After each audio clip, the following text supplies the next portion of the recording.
got them long tits that touch your belt buckle, you just need to put them shits in something. Strap up, man. Nobody want to see that shit. God. Why are you like this?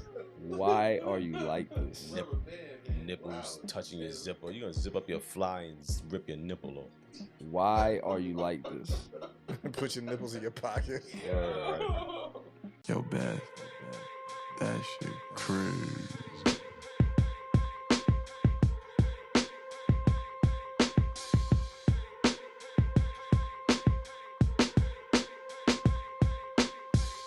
On a Saturday! It's All Even with your boy Barry Grant. You can catch me on Instagram and Twitter at All Even Podcast. You can listen to the show on Megaphone as well as Apple Podcasts, Google Podcasts, Spotify. I'm all over the place, man. And trust me, go to YouTube, hit that subscribe button, like, share, and comment. Tell a friend and tell a friend. Make sure you tell that friend, tell another friend, and tell her girlfriend that the page is growing. Claw! Yo. What's going on, my man? Shit. How's your week? Fantastic. Anything interesting? A few things. Okay. Dive into it. This is a podcast. I can't swim. Okay, so you can't swim in between somebody's. Whoa, you need to relax, bro. This is a family show. I'm just I asking. need you to chill out. But yeah, no, everything's cool. I'm alive. Still here. Okay, cool. Yeah. You breather? Any drug paraphernalia over the week? How do I watch it? Okay, cool. Thanks. Freaky Fangs here. I can swim. I'm not asking. I'm not asking. How's your week? Magnificent. Yeah? Mm-hmm. What'd you do? You never ever asked me that. Why you asking me now? Because I think I care this week. Don't. Okay, that's fine. Phil. How you doing? I'm good, man. How are you? Yeah. Hey, you look good. Thank you. I know you had a nice dinner with family. Yeah, it was great, you know? Pre-Father's Day, you know? Right. Vibes. So does that mean that you're not going to do anything for Father's Day because nobody cares? I'm hoping to not do a goddamn thing. That's another thing too. Like I would love to do absolutely nothing. I won't do anything. Be able to have like no responsibility. I want to wake up and not be able to do anything. Like just do nothing. Right. So I just want to tell the kids, like, yeah, you know, I'm here. Right, Daddy's here, but I'm not anything. really here. Right. I'm gonna play video games. Right. And chill. Just the wife is with it. Like, pretend I'm like a picture. Right. Where it's like, oh, Daddy's there, hey, but I'm not really. The Yeah. best gift is pretending like you're not a father for the Exactly. 100%. Or maybe you can say, listen, we're gonna play a game today, kids. You're gonna tell mommy that Daddy's really not here. Right. Daddy's on vacation. Exactly. So I'm invisible, but I'm not really invisible. Mommy's daddy today. Facts. Facts. That's a good one. Go ask your mother. Yeah, go ask your mother. Exactly. That's everything. Everything for the rest of the day. That's a good strategy. Maybe I could tell Roman that and he could look at me and be like, no, that's not happening. It's not gonna happen. Or you could just say everybody leave the fuck alone. You can't. Yes, you can. You can't. Bro, I do it all the time. All right, well, you're an abusive father. I don't know what to tell you. Maybe they need to have another conversation with you. It doesn't even have to be said anymore. Yeah? What? I don't have to say it anymore. It's like, it's leave like you a look alone? on my face. They just know, like, all right. Oh, but I mean, you're in the house with women, so they kind of know your moods, right? Yeah. He gave me the look. Right. Oh, I got the look. Yeah. So yeah, that works for you, but at the same time, it works in reverse. It doesn't work in reverse. So like when they give you the look, you know not to mess with them. No. I do what I want. Okay, so you don't follow rules for them. I'm the man of the house. Okay, see how that sounds like dictator to me. That's Freaky that Fang like McTate. Exactly. That doesn't sound too good for me. Rabbit hole. Yeah. The Triple B's is here. The real Triple B's, right? Hey, no LeVar Ball here. No. Triple B's is here. What's going on, y'all? What's going on, man? Yeah. The dude in the NSYNC jean jacket suit. I got beef with him. Okay, I got beef with him. Man. I haven't seen him in mad long, and now he want to pull up to my pod just randomly. Right? I invited you, and then 2 more people show up. You see how that happens? I don't appreciate that. See? Bring him out. You should have told me that you had +2. You didn't tell me that. You know I had +2. I'm not expecting. See, this is the thing with black people is I invite you, and then there's like 9 other people that show up. You know the This is not a basketball court, right? It's not a basketball court. Yeah, we gonna go shoot some ball. All of a sudden, we got a full court to play. Like, what we doing here? Yo, we need two. Right. We need two. Like, yo, I didn't ask for this. Like, get me here. Yo, I got next. Right. Right. And that's what happens, right? You 9 people show up, right? And then the people that was hiding in their cars say, "Oh, they got a full out there. Now they gonna go. Yeah, we got next. We got next after next." I got a whole team with me. Yeah, I hate that. That's why I stopped playing ball outside. I don't like that type of atmosphere, bro. I come to play ball, and then all of a sudden you see the hounds come out. He got basketball. Yeah, I don't like that. I don't like that, man. I don't like that. Really? Yeah. Okay, that's fine. You can always think that. No. It's a fact. Okay, got you. Yeah, that's fine. But glad to see y'all. Love you guys. Cole and the ones and twos, a silent assassin. How you doing? Yeah. How's your week? Thank you, Chili. Thank you. Did anything exciting? No. Short week. Yeah. Uneventful. Did you break any knees? No. Okay. We're not gonna get to you yet. Yeah, you can sit there and look all professional. Okay. You can look all professional. Chili Freeze, how you doing, man? What's good? Listen, don't miss a pod. All right? Don't miss a pod. We missed you last week. I missed you so much last week that I did the news team button because you wasn't here. I heard. And you think I'm going to do it this week because you're here? You better. I'm not going to do it. Not going to do it. Don't worry, I'll do it. Nope. I'll do it. Oh, you'll do it? Yep. Okay. News team, assemble. But listen, we got a big guest in the building, man. Round of applause. I've known this man for over 20 plus years of my life, man. You know what I mean? Welcome to the show, head coach of the Nassau Community College Lions, Jamel Ramsey, baby. My guy. You know what I'm saying? Lions, baby. You know, we're gonna talk about his story, his journey being a coach. You know, he's written a book, so we're gonna go deep dive into that as well. Then we got some sports topics to get into. Ja Morant's suspension has come down. We're going to talk about that. Interesting, right? Kyrie Irving got a new sneaker deal, y'all. But you would never guess what it is. But I'll tell you. I'll be the one to tell you. Nuggets win the championship, right? We're going to talk about that, I guess. Is it a dynasty? Yeah. Hey, relax. We got covered, right? Free agency is heating up. Bradley Beal news. You have Damian Lillard news. Jordan officially sold or is in talks to sell the Hornets. It's about damn time. Saquon Barkley and the Giants. They're in some contract negotiations right now. They had some talks that were delayed and stalled. Now they're talking again. Stephon Diggs looks like he's back with the Bills. Antonio Brown's back in the news, and I can't wait to cover it. My irrelevant news of the week. And then the greatest segment on the planet, Dummy of the Week. Dummy, yeah. Now, to our guest, Jamel, like I said, welcome to the All Even podcast. Welcome to the show. Jasmine, where you going? Don't think I didn't see you. Hold on. Come back here.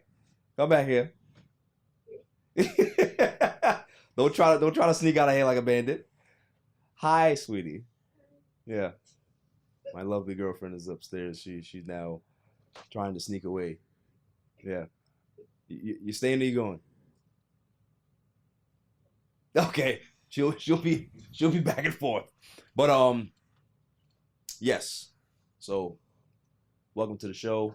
You know, it's so crazy that you're here. Like, life comes full circle a little bit, man. Mm-hmm. Like, we went to elementary school together and had dreams of doing whatever. And now to see you where you at, you know what I'm saying? You've been at Nassau Community for a good while now, building that program. So salute to you. But let's kind of start from the beginning, right? Like, you played football and had a passion for playing football. But where did that come from? Was it something that was like somebody put you onto it? Is it something that you discovered yourself? Well, sports in the beginning was what my father put me into to keep us out of trouble. Absolutely. I'm saying? We all went to school together. Yeah. So you know what kind of environment we grew up in. Sport was something to kind of just make sure we were occupied. Right. Started with soccer in Rosedale, played for a good deal of time. Right. Then transitioned to baseball, where played for a good deal. And then basketball, which was like the last sport that I played in Queens before we moved. Right. So when we got to 7th grade, you know, the neighborhood that we grew up in was getting a little too crazy. Yeah. You know, one of the neighbors that I grew up with, he was older than us. He was like 14, 15, was killed in an elevator in the apartment complex we grew up in. So that's when my parents packed us up and we bounced. Yeah. So when we got to Elmont, it was like a culture shock. You know what I'm saying? We went to school together in Rosedale. It was like the same people. Yep. You know, you go home, it's the same kind of people. You move to Long Island, it's a different animal. Yep. Completely. But that culture was different. Like football was part of the culture. Yeah. My pops, you know, Caribbean, football was not an option. Right. You know what I'm saying? But when we were out there, we were trying to, you know, figure out what was going on, figure out friends and things like that. My moms knew that sport was going to be something to help us kind of catch within the community. Absolutely. So that's when football started. You know what I'm saying? It wasn't even something I would say I was passionate about. Yeah. It was more or less like, yo, everybody, and I hate to sound like a follower, but it was what the community was about. So I fell in line with it.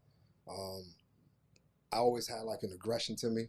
I don't know if I'm just like an angry person, but football kind of just helped me work through that. Yeah. And then from the athleticism, from playing soccer, basketball, and baseball, I could do pretty much everything within those sports. So football was an easy transition. Yeah. So that's kind of where it started. And then in high school, you know, there's lacrosse that I played in high school, which I didn't know what the heck that was. Right. When I moved out there, people running around with And that's sticks. a Long Island thing for you to get introduced to that. Yeah. Word. Yeah. And I played for like a year and a half till I realized they could hit you with the stick. And I'm like, nah, you good. Good. Sit that one out. Once he caught that elbow, he was like, all right, this is serious? Yeah. And it was cold. I was like, nah, I can't hit you back. I'm like, this ain't for me, bro. So, but yeah, football was something that, you know, it evolved. And then when I was 7th grade, 8th grade, I was okay. 9th grade, I was decent. Yeah. Then when I got to 10th, 11th, and then my 11th grade year, I really played well. And there was an alumni that played in the NFL. He had came back, and he was like giving like monies or whatever to find, like people come in, like recruiters would come and help you get placed in different schools, but that would cost. So the dude that played in the NFL came back. He paid the bill for the recruiters to come and kind of place me in the schools and get interest or whatever. So I knew at that point that I was okay. You know what I'm saying? I was a decent player. Right. Fast forward, you know, college came about, ended up going to Virginia State my first semester. Wow. I got there, didn't love the environment. Now, what was it about the environment that kind of, you know, the education was weird to me. Okay. You know what I'm saying? Like HBCU was great school. Yeah. But when I was in Elmont, it was like a diversity to it. Yeah. And when I got to the HBCU, it was like a complete opposite of the Right. diversity. Right. So the environment changed again. But then the football standpoint, these dudes in the South, no offense to anybody who's listening, I ain't trying to offend nobody, but they come across like a certain caliber of football, and they think of New York football as not being not being up to standard. That is true. There's a stigma to New York football. That's 100%. Yeah. So going through that for a semester, it taught me a lot about the game, taught me about my own things I had to work through, the grit, etc. But my grandfather was back here in Laurelton. He was getting sick, and I knew he only had a certain amount of years left, and he always watched me play all through high school. Right. So I transferred back home because I really wanted to get a few seasons in where he could see me play. Right. And that's kind of where it was at when I arrived back home at Post, played there for my 4 years, and that was it. Got you. So after you leave Post, you know, you did play arena for a little bit, right? What was that experience like? Weird. That's the best way I could put it. It was fun, man. Like when I got out of Post, I knew for a fact that like the NFL was something that I never wanted to do. You know Really? Truthfully.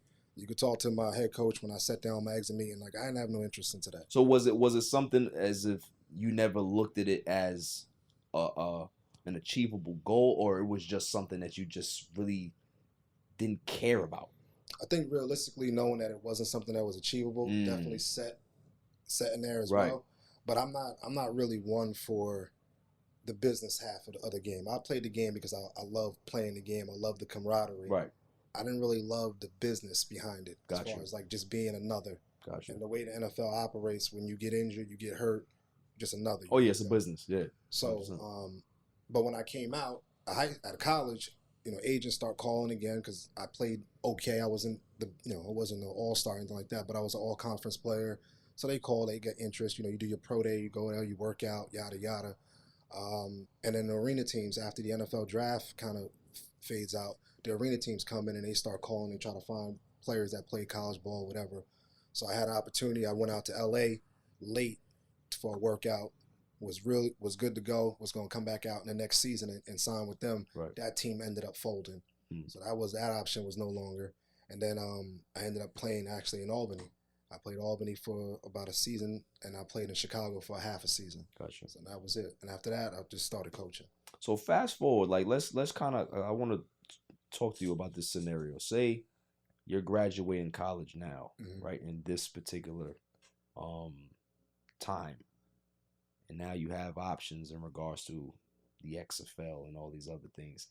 If you can put yourself in that mindset now, if you're graduating, like, would the XFL be something that you would be open to due to the fact that you might not think that the NFL was attainable, but the fact that there would be an alternative? Yeah. Would that be something that you would kind of look into if you were an active player now? Definitely, because the thing that you realize when you're playing as an athlete, you get like this, it's like a fire that burns in you. Yeah. Right? So when you're finished playing college, if you still got that flame burning, it's very hard to just transition into something else. To turn it off. Something else in your life. Right. So these other leagues, at least speaking from my perspective with the arena, it was really just a chance for me to go play another few years while the fire was still burning. Right. That makes sense. It wasn't about a financial, making money or, trying to be famous and get. I didn't care for that. It was just the desire that I burnt and the love that I have for the game that I wanted to try to get out in my system. Yeah. Nah, that makes a lot of sense. I like that. So the XFL, the AFL, the USFL, all these leagues now are great. The CFL is really good for everything, right? It gives the college kids a chance to continue. For those that want to make it to the NFL, continue to work on their craft, get better. There's definitely a need, and it looks like from what the XFL did, at least with the fan base, they got it right. Yeah, yeah. You watch the games, televised, the stadiums packed. The guys that are playing are able to go and transition into the NFL. Right. If they don't, at least they're getting paid. Right. You're getting paid a decent amount, right? I couldn't buy a good microwave with the money they was getting. Seriously. Crazy. It wasn't for the money, so it didn't matter, but it wasn't something that you was going to, make a career off. Yeah. So, okay, so you finished with arena now, and now, obviously, your playing days are behind you. The fire is not there in regards to continuing to play. Was coaching something that you always looked into, or did you kind of like fall into it, right? Because a lot of times players fall into coaching because they're looking for something to do post playing, right? So what was your particular story? How it happened. So my senior year, after the senior year was over, I had tore my MCL my second game of my senior year. So my MCL was torn. It's like supposed to be like a 6-week layoff. My senior year, my grandfather had just died that year, so couldn't even get to the season. Cause like I said in the beginning, I knew he was getting sick. Yeah. So I had dedicated my summer. Me and my man, who also was like an All-American, our coach, the strength and conditioning coach, shipped us down to Atlanta to train for our whole senior year. So I'm down there. Grandfather died when I was down there. I come back, first game, second game, tore my MCL. The doc's like, you're going to be out for 6 weeks. I was like, nah, can't do that. Like, I already, you know what I'm saying? Like, I sacrificed so much to even play this. I left my grandfather up here. I'm going to go ahead and just play it out. Wow. So I sat out for like a week and a half. Wow. Went to like 5 doctors. All of them's like, nah, you shouldn't do it. I'm like, I'm going to find one that's going to say, yeah, we're going to get it rocking. Somebody going to sign this. Somebody going to get it right. Dr. 𝐦𝐤𝐿 somewhere. Yeah, he wasn't playing. I found him. So, and I was like, the guy was like, yeah, you got some risk here, but, as long as you wear this brace, you should be all right. So sign his waiver. I played with the brace for like a half a game. I was like, fuck the brace. Wow. Let's just go and get it. So hey doc, give me some of that cortisone. How did it feel in regards to playing? The shit hurt. Yeah. But didn't matter. I don't care. Yeah, you was pushing through it. You was pushing through it. It don't matter. Salute. So But so after the senior year was over, I went into the coach's office. This is before the pro day, all that. I was like, look, I want to coach. He said, what you mean? Because when I was hurt for those 2 weeks I was out. You out there watching. I was in the room. Right. I'm a captain, so I'm in the room. I'm running my room. You know what I'm saying? My DB coach is good. He's like, yo, you wanna I'm like, yeah. So I'm helping out, working. I'm trying to find and figure out how I can still contribute to the program, even though I can't be out there. So I realized in that moment, I was like, yo, this is all right. Like I can get with this. And it worked. So when the arena would play, arena season was when college season wasn't. So I would go play, and then once the arena was over, I'd go coach. And I would do that. So I did that for 2 years, transitioned back and forth. And then once I figured out, like, the fire was gone from playing, I was like, I'm good. I don't want to go out here and run around and get turf burn and falling over the wall and leaving and being up in Albany in some hotel for the whole whatever. Right. So I'm just going to coach. You got to be eating ramen noodles for the rest. You know what I mean? Like, it wasn't. Yeah. So I went back and I started coaching, man. And that year, it was just coaching. The high schools in the area started to like catch interest or whatever. So I had an opportunity to coach high school ball. Dope. And I remember going into the head coach's office. I was like, I'm going to go coach high school. It's like, well, for what? I was like, because it's a head coaching job. Like, I want to go coach JV, be the head coach, do my thing. That's a terrible idea. That's what he said to you? Yeah. No wow. Bullshit. So it's going to be like that. That's a terrible idea. I don't think you should do that. And I went and I, experienced it. It wasn't wrong. Yeah. But I learned. But you have the. It's your journey. It's your path. Bro, learned a lot about just how to navigate with administration. Right. How to deal with parents. How to talk to these kids that are not, college adults. Right. How to start them up from here. How to lose. You know what I mean? Like, because when I'm at Post, if you know the tradition of Post now, that's called LIU. It's a great program. We never lose. Yeah. Like, that ain't an option. It's like, so when I had a chance to go and figure out how to lose and then try to figure out how to win, it was interesting. But I did that high school thing for like 6 years, transitioned back to Post for a year. And then from the Post, we went undefeated. I think we had the best record in the program's history. The next season, I was going to come back. I'm just going to sit here, coach the receivers. I was doing sports psychology with the athletes. I'm going to do my sports psychology, coach the receivers. Show. Nassau called. My position coach that I coached with and the head man, they was like, I think you should do it. Take the head job and just see it. Nassau was at the bottom. Right. Some people I know Nassau. That was the 1 year they didn't win a game. Wow. And that was a job. They was like, hey, you want it? I'm like, no. I don't want this job at all. But so what made you take the job? There was 2 young coaches there that were from Post. There was their first year was that year that they went. They didn't win a game, and one of them I actually liked a lot. Like, he's just something about his character. It's like one of one. I'm like, sit down and talk to him. I own a gym too, so we'll get into that later. He was working at my gym in the meantime as he was coaching at Nassau to make some money. And I got to know him. I was like, this kid's all right, man. I was like, he's got, you could see he had the care. Like, he wasn't he was a transformative coach. He wasn't transactional. He was there for the kids. He knew the game, all those things. Right. So I was like, nah, I don't want to do it. My wife, we were going back and forth. I was like, I don't really want to go be the head coach in no college program. And I was running my own business at the time as well. And he convinced me. He was like, yo, I think if we come here, we'll win some games. So I sat down with the administration. I saw that there was a need. They was only up from fucking losing every game. Exactly. So I was like, I'll give it a go. That's what's up. So we did that, and I've been there since, man. Those guys that I was talking about, the 2 guys, they're both coaching at Ohio State now. Wow. Yeah. Salute to them. Yeah. Salute to them. So it was a good decision. Yeah. Okay. All right. That's what's up, man. So, after the break, we're going to go into it a little deeper, because I definitely want to go into, the process of maturing as a coach, obviously, with you being the head man here in Nassau, and, how you transition now, and what is it, the state of the program now and all that stuff. So we'll get into that after the break. Yo, it's your man DJ G Money from that Flip the Script podcast. You see it? We in the studio right now. Flip, shut up. Yeah.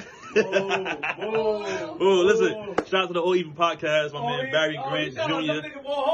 What's up, man? What happened? What you want to say to the people? Shout out somebody else's podcast? Yeah, my nigga the joint. What's up? 𝐥𝐤𝐤𝐿 podcast. Yo, it ain't even up here, boy. We put this go something. 𝐥𝐤𝐤𝐿. Yo, oh my God. What's up with you, man? Now that's a shout out. You keeping this? Yeah, keep all that. You want to jump All on Even camera? Podcast, right? Yeah, all Shout out even. to All Even Podcast, right? All Even? That's your man? My man. All right, shout out to All Even Podcast. 100%. He cool. Is he cool? Let me see. Is he cool? G. What is it, G? Oh. I shout him out, G. Oh. He cool, man. Welcome back, y'all. So let's go ahead and keep going into the story. So you're at Nassau Community now. You accepted the head coaching job. What was the experience when you walked onto the campus for the first time? From the kids that were there left over. Just like everything in regards to just the administration. It was different. Yeah. It was definitely different because at Post, it's a private school. Right. The private school, you know, people have a lot of money. Tuition costs X amount of dollars. It was a different environment as a whole. Walking into Nassau as a public institution, 2-year school. You know, everyone that was in there kept talking about how it was a struggle. Everything's a struggle. You know, locker rooms don't look the way they're supposed to. The weight room's not really put together the way it should be. They used to pack the equipment for practice into a van, drive it to the practice field, unpack it. You have to walk all the way to the quad. The game's across the street. You got to walk the kids to the game. It was different. Yeah.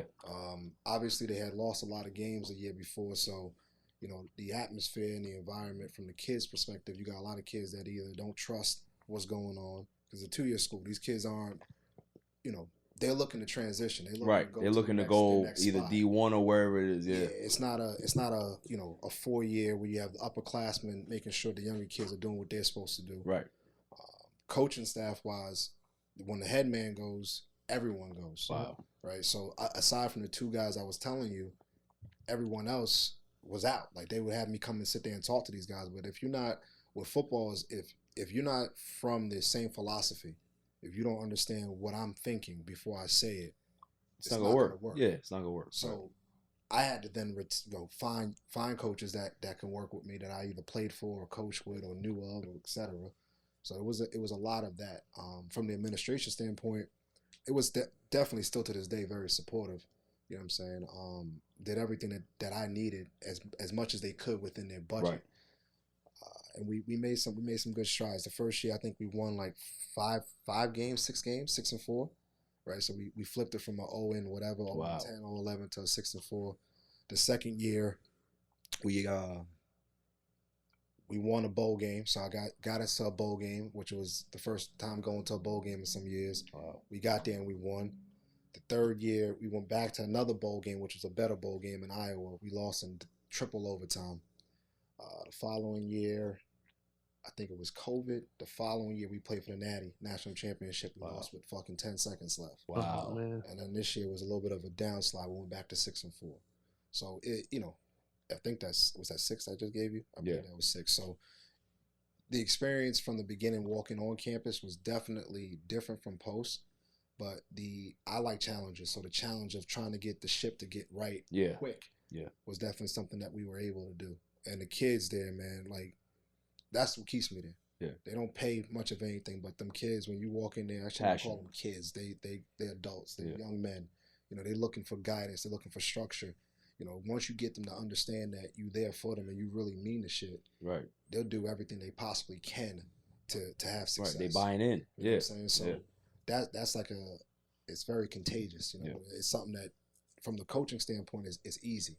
You know, and then for them to see them transition to their next school, you know, even if it's not Division I school, I tell these kids all the time, I don't care about what division you play for. I don't care about that. I really don't. I care that when you go to the next spot, that you don't have to pay. Right. You know what I'm saying? So if you're paying, that's success. You know what I'm saying? 5,000 in state, 5,000 for the year, for the year, right? 5,000 a year before TAP, Pell, all that stuff is counted. A lot of these kids that come that are from the inner city or from Long Island, from wherever in the state, they really don't pay for nothing while they're at Nassau. And if you're able to earn yourself another 2 years of tuition-free school and get your degree, I'm good with that. Salute to you. And the thing is, I think, you know, the information and the knowledge has to be told to these kids from early. We're talking about Pop wanted that success. If you don't go D1, it's not the end of the world, right? football, you can be able to still find your way no matter what your path is, right? Like we've seen a lot of success stories of undrafted guys have success wherever in the NFL or, you know, whatever they're going. But, you know, it was always when we grew up, you know, there was a lack of information, right? Yeah. Of it's either D1 or nothing. It's either you got to go here or you got to find something else to do. Yeah. Like now these kids have to understand that from an earlier age so that they have more options, so that they be able to not put all their eggs in one basket and say, if I don't go here, it's over. You know what I'm saying? Yeah, I think also for me, it's the D2 experience playing it. It's college football. That's just, it ain't no walk in the park. Still intense. It's still competitive. It's definitely still, you know, it may not be like the Ohio States, like the Power 5 schools. Right. But I'm sure for like the 1AAs, the FCS level schools. Oh, it's legit. We're not too far away from that. You know what I'm saying? So that's another thing that I tell the young men is like, even if you play D2, if your aspirations, your dreams is to make it to that next spot, it's doable. You still got a shot. Yeah. You know what I'm saying? Even if you come from the D3 programs where you see these powerhouse D3 schools that do well. NAIA, which people don't even really talk about, the Midwest conferences, and these kids go D1. Don't go D1, they play there and they still get a shot. Absolutely. But outside of football, man, it's like, for me, it's just about transforming these young men and just showing them that there's more to it than just playing the game. Right. Like when you get here, take care of your academics. Right. I don't care if you know, not an A+ student. Just go to class, man. Right. Understand what your professor's trying to teach you, and then also network while you're here. Because that's really the beauty of school. The educational piece is important, obviously, but who you meet and what you're around and how you formulate those relationships, that's what's going to be able to help you in the future. You know what I'm saying? Like for me, sitting here with y'all is dope. Yeah. You know what I'm saying? Like these are relationships that I formed through my education. Facts. You know what I'm saying? They ain't even got nothing to do with college and nothing like that, but I met y'all through school. Right. You know what I'm saying? These are friendships, these are things that really resonate more than any winning season, any touchdown, any championships. You know, once you get those things, those shits don't even matter, man. Nah, respect. They really don't. Definitely. Yo, salute to you, bro. Like for you to be able to get that job and build this program, man. Like that's a testament to your passion, your care for these young men, as you call them. Like they're not kids, they're young men.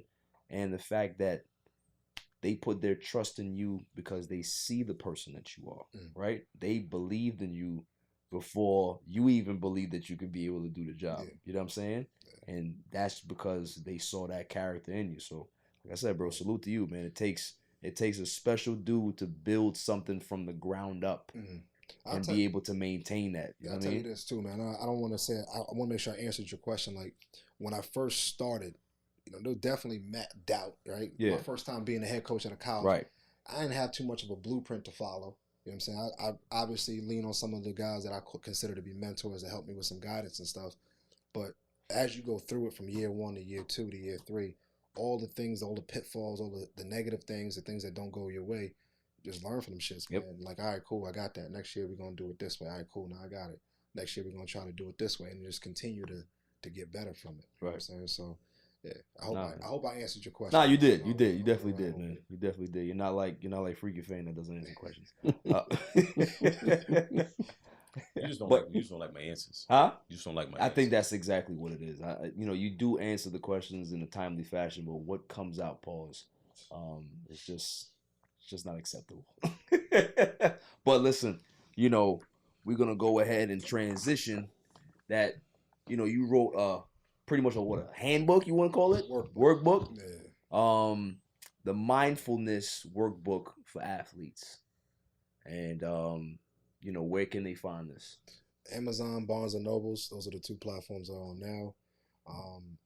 If you follow me on Instagram, Cerebral Sports, you can definitely order it from there, or you send me a DM and I can ship some out to you guys. But the book itself, it's an easy read, right? Yeah. So I was telling you guys during the break, it's not really a book per se where you sit down and you have to read chapter by chapter. Every day it's a check-in with your mental. Right. It's a lot of things that athletes go through mentally. Anxiety, the stresses, the depressions of losing. The worries of not having the success that you need. Different guided meditations and things like that are in the book that hopefully can resonate to all athletes and have them kind of tap in with their own mental. That's a big piece that I would like to focus on. The X's and O's, I got offensive guys that do that. I got defensive guys that do that. I worry about my players' mental state. Oh no, that's 100%, man. I think that's a great approach. So like with this being something like what inspired you to actually put this together?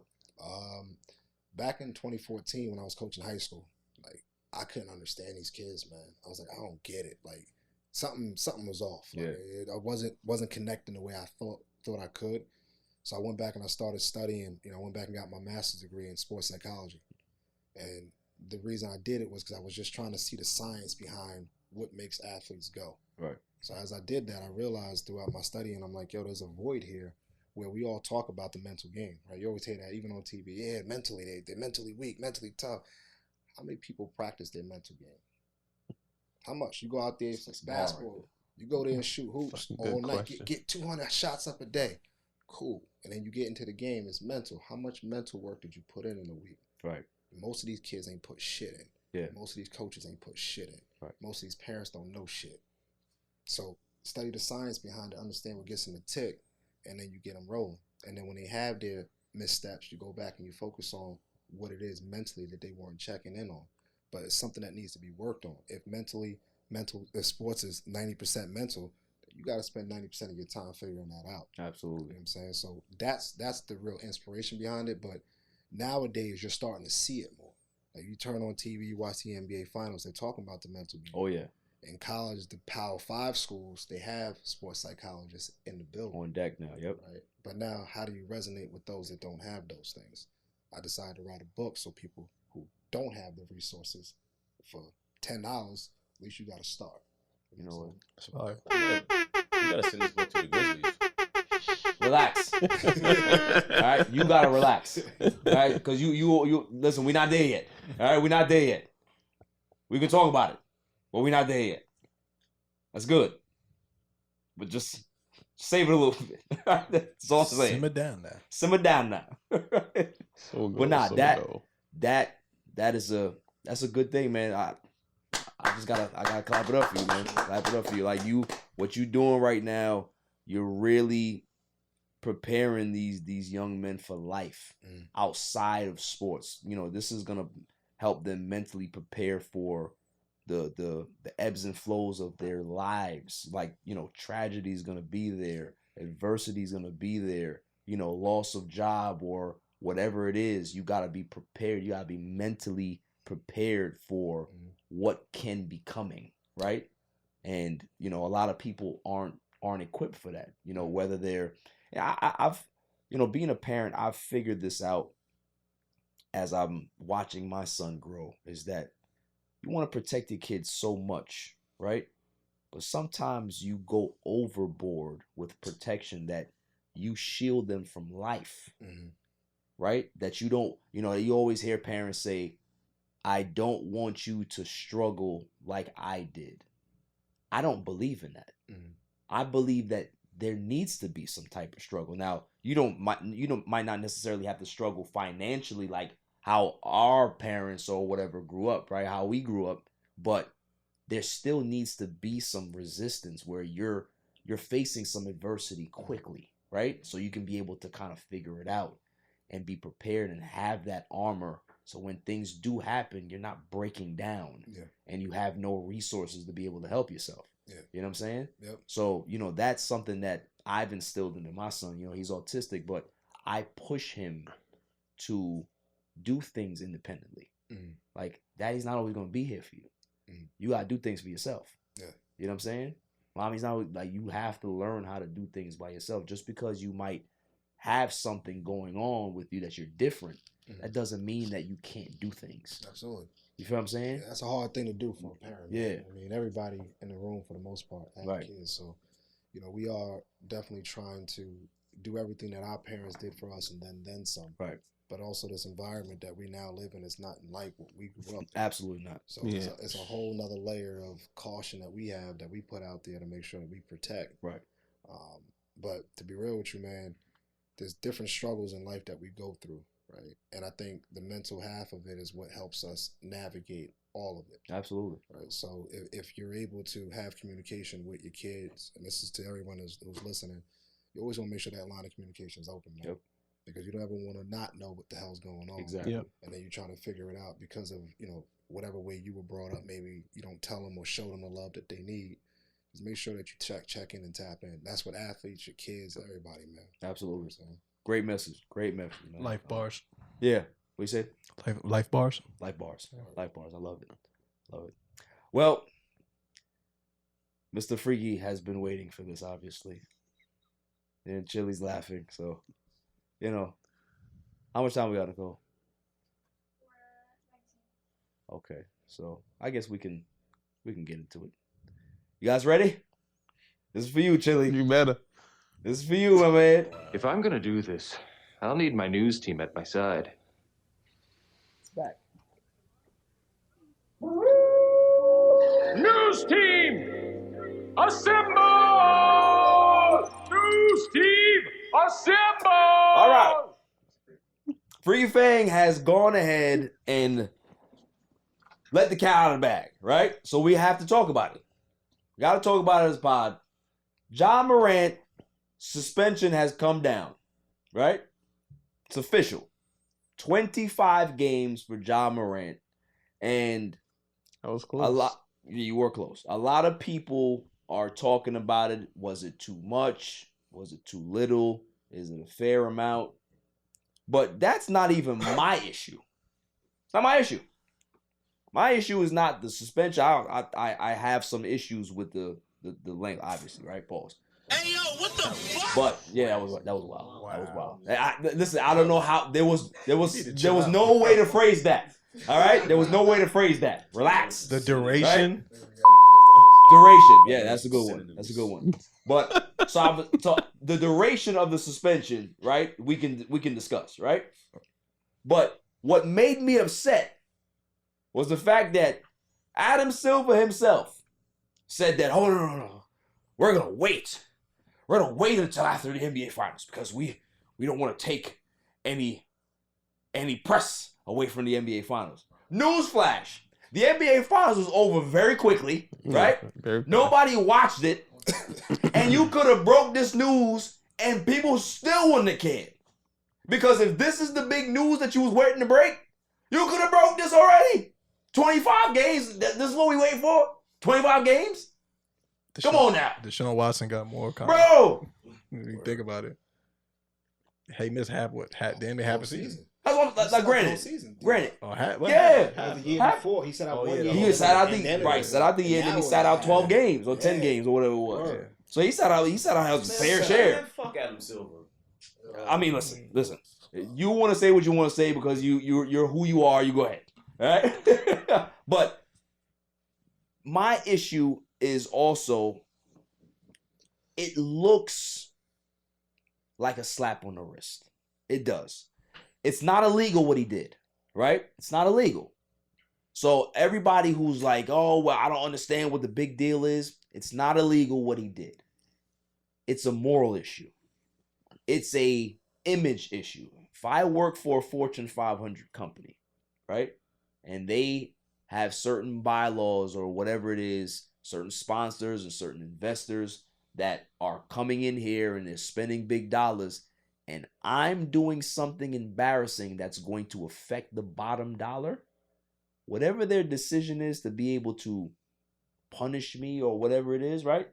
That's their business because you have to maintain image. Sometimes an image is all a business really has. And once that goes to shit, it's very hard to recover that. It's very hard to kind of get that back.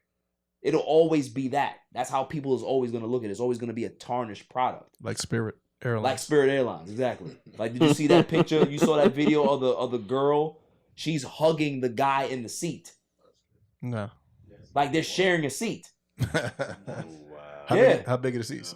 Bro, it's a regular seat. Damn. She's literally like they literally hugged up and sleeping. And the dude next to them is just like, it's a Spirit Airlines, bro. Did they have to pay for? I don't know the details. Was it buy one get one? Yeah, exactly. I'm taking this bitch with me. I don't care. Bro, he probably, my paper. He probably snuck on the plane. As long as they both can fit in the same seatbelt, they good. He probably snuck on the plane, bro. He probably, they not checking. She gonna earn this trip. But but that's the thing. It's like it's not morally wrong, or it's morally wrong. It's not illegal. It's not a crime. And people are like, oh well, I don't understand. Like, yo, the image of the NBA is everything. You have kids that look up to John Morant. You are an inspiration to your kids, to your young men, right? You do not want them to go out there and do something that embarrasses the program, because at the end of the day, it looks bad on the head coach, right? The NBA is kind of like the same thing. You are our poster child. You are one of the faces of our league. You sat down with me. You told me that you weren't going to do this again. And you turned around a few months later and did the same thing again. You're now putting me in a situation where I have to do something drastic. And how I was raised, and we can talk about it, a suspension is a deterrent. If I suspend you, it's a message that I'm sending. Whatever suspension I give you, it's to send the message to everybody else that if you do this, this is what's going to happen. If I give you a slap on the wrist, why would anybody care about doing anything now, right? About flashing guns on IG or doing... If all you're going to get is 25 games where it's not even the heart of your season, it's not even the all-star game yet. You still got the full season of playoffs to go play. So where's the punishment? I think the punishment is that they're trying to inflict is that they're messing up his money. The man's making $40 million and he's gonna lose $7.6 million. It's like $2. And it's tax write-off. Like, that's a tax write-off, bro. The first time he did it was worse than the second time. And he only got 8 games or whatever it was the first time. Kind of swept under the rug because he actually traveled across state lines with a weapon. Well, I mean, they investigated that they couldn't find anything. So you can't spread narratives if they didn't find anything. Let's be serious, bro. I'm just saying. Is it just the suspension, or do they have something in place like a mentorship program? That's what they need. That is the other thing too. So there's 25 games, right? But there's also things that he has to adhere to. There's certain things that he has to do. Right. And it's not even community, it's whatever and if they feel that he hasn't fulfilled his requirements, then the suspension may last longer. So it's like a tentative 25 games. They should have run a test mentor. Meta World Peace is a different guy now. It's not run on test no more. If you don't want to give him the whole season, I'm not opposed to that, right? I don't want to give him the whole season. I said 50 games. That's All-Star weekend. 50 games was acceptable for me because 50 games hurts, right? Yeah. You get suspended for 50 games, that's a lot of money that you're losing. So we're talking about... we pick them. Huh? And we pick them. And yeah, I was suspending the back end, the back 50. The reason why I say the whole season is because, think about it. He went on national TV, and like you said, he had the conversation with Adam Silver, so it's like, you just look for it. You can't really, little kids look up to you. You got endorsement deals. You know what I'm saying? You kind of tarnishing everything by doing, going against your word on live television, going against your word in that meeting type thing. So. But you gotta understand, him being suspended also messes with the NBA's money. Facts. So no, it does. So of course they're not gonna lay their hammer down on him because they still got to make their bread. Yeah, they're not selling no jerseys. Oh, right. Bars. But that was good. That was actually good. I just don't understand the concept of what he was doing. Right. We all been around people, good, bad, whatever. I've been around bad people pretty frequent. I've never seen anybody just pull out a gun just for the that's what we're gonna go into further because that I can't wrap my mind around. Because he's not that. But I get it. Yeah. I get it. But even after the first time, it's like, all right, cool. Yeah. Now you're gonna do it. Like, what are we doing? Right. That's the kind of conversation I would have if I were sitting down with him as a coach. Like, what exactly? What are you trying to do? But you know, these young, it's a new culture out here though. Like look at Mikey Williams. Like look at this is all across the board now. Like this is what's in. Like these kids like just walking around. Like I got it. Like okay. It's the music influence as well. Yeah. So music, yeah, I was gonna say that. Music influences, like the rapper he listens to is like, you know, about him, like, you know what I mean? You see tweets about him, like, you know, young boy fans are like, you know, walking with guns, or you know what I'm saying? Like, yeah, influence is kind of crazy. So, like you think about like Eminem back in the days, like, oh no, we can't have this guy, we can't put this music on the radio. He's talking about this, talking about that. Like, it's the same thing, bro. Like it's still going on today. It's just the concept to me is I just don't. Yeah, I get you. After the break, we're gonna talk more Ja Morant. Yo, this is Cigar Gents and Gals. I want to give a shout out to my boy Barry for All Even Podcast. Keep doing your thing, bro. Killing it. Welcome back, y'all. Ja Morant suspended 25 games. So I want to ask the room: you were Adam Silver. How many games would you give him? Claw? I would have given him 50, but I had to pick him. I said that before. Okay, so 50, but you would select the games. Yeah. Interesting. Pre-Fang? After All-Star weekend. Yeah, how many games? Fuck it, give him the whole season. Okay, so you're going the whole season. Yeah. Phil, what you got? Like about half. So you going 50? What about you, KB? you know, the whole season. Okay, you're going the whole season. Nicole, you know the story. What would you give the kid? Full season. So we got a lot of full seasons. Mel, what about you? I would do 50. You go 50. Yeah, 50. Free Fang, excuse me, Chili, you had the closest number. Yeah. I think I said 30 or something like that, right? So you still sitting with that? So not for nothing, like 82 games, you can give him the season. Okay. Just so he'll learn his lesson. So a lot of us in this room think that full season would have been the deterrent, right? To be able to tell people, this is the NBA. This is the image that we want to maintain, we want to upkeep. If you do some knucklehead shit, this is what's gonna happen to you, right? I don't disagree with that. I think that's a good thing. But I also want to deep dive a little bit into the mind of a Ja Morant, right? Now, I had said on a previous podcast, Mel, that sometimes you have to look at a timeline for a particular athlete, right? Because everybody's path is different. Ja Morant grew up in a middle-class family. He didn't grow up in the slums, right? But a lot of people like to criticize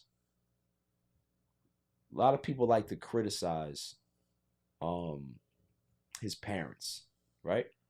Saying that, oh, he got the guidance or whatever it is. He should have got the guidance, blah, blah, blah. But a lot of us grow up in a home where our parents are there, but they don't necessarily give us game about everything. They don't give us game about financials or how to save. Some parents, like, there's a lot of kids that don't get everything from their parents, right? So let's just say, for example, he didn't get that. He didn't get that type of information from his parents. Where is he getting it from? He didn't get it from anybody. So he's a kid that wasn't highly recruited in high school, goes to college. He's not one of the big prospects to go into the draft, right? He's not one of the well-touted kids to be the one of the big guys coming out. And then all of a sudden, here comes the meteoric rise, right? So he goes from having nothing to being one of the faces of the NBA in a matter of 3.5 seasons. Now you're $200+ million up. That in itself is a lot to deal with. That in itself is a lot to manage. From you going from nothing to now $200+ million up, and you have this circle of people around you that may be in that lifestyle that the music is dictating or whatever it is, you really don't know who you are.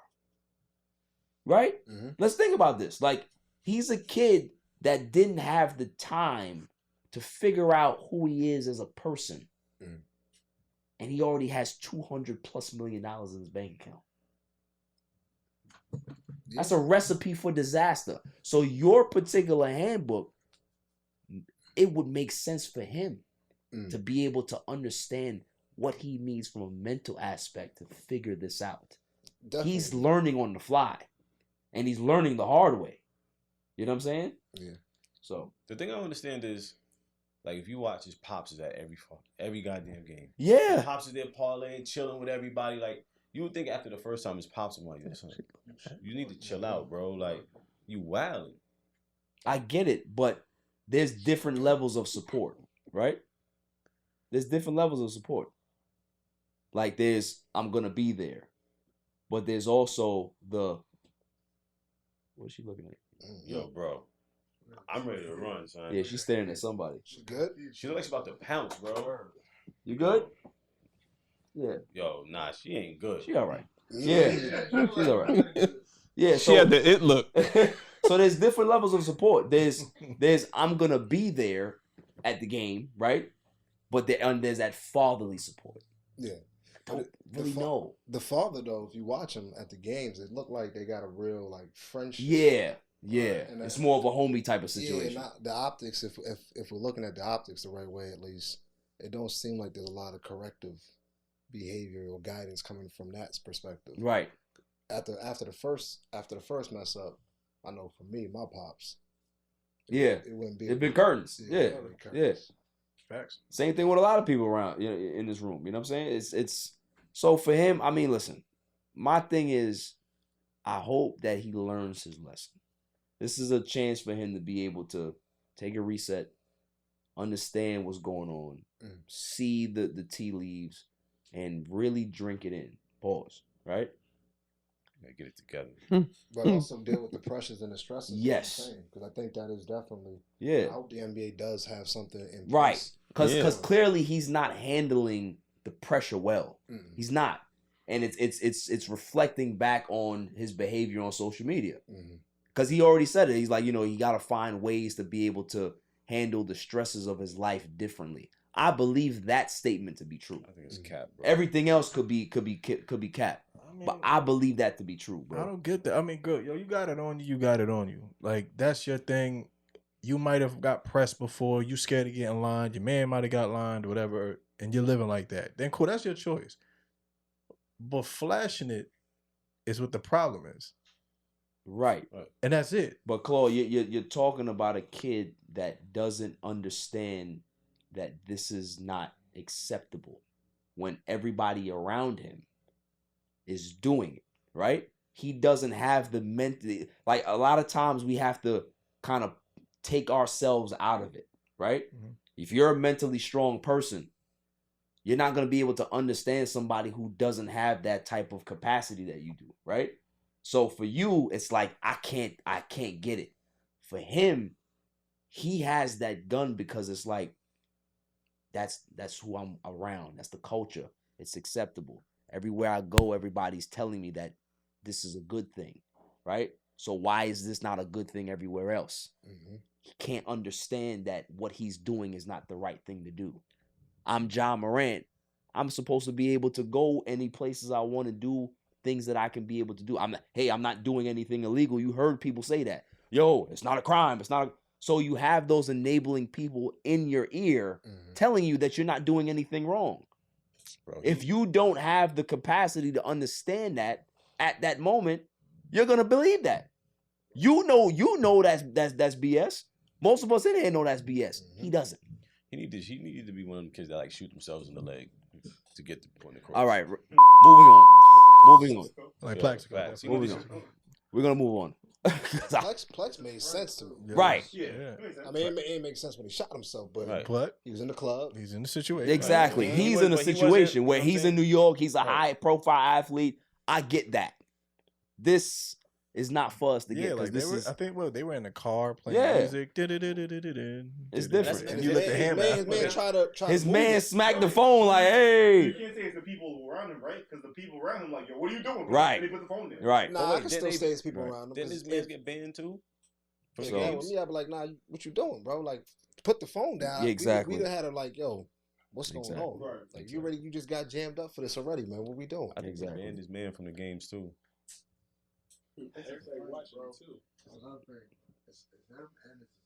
Yeah.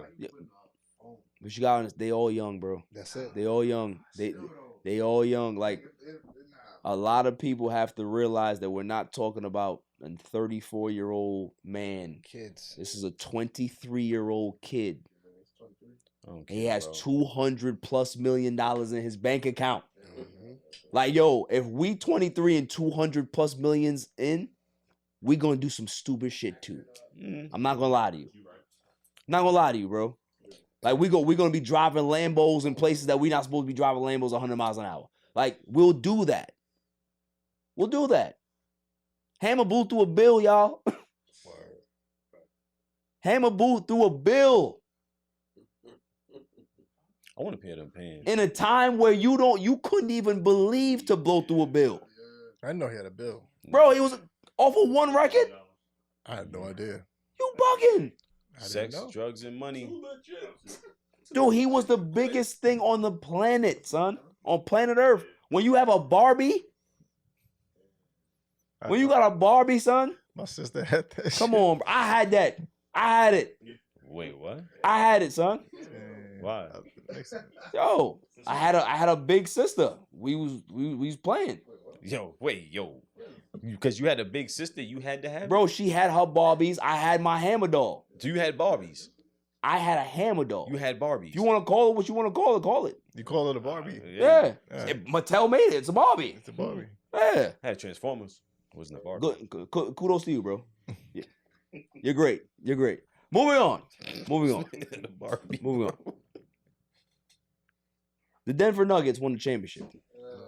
Y'all have to give them respect. Come on. Come on. As long as Miami didn't win, bro, that was that. Give them respect. Denver Nuggets win the championship. The one thing I want to say is, does this team look like a team that can win a championship, or not even like multiple championships? Do they look like a dynasty? No. No? So you think this is a one-off? I hope it is. Mel said he hopes it's a one-off. What other team's going to stop him? What other team is going to stop him?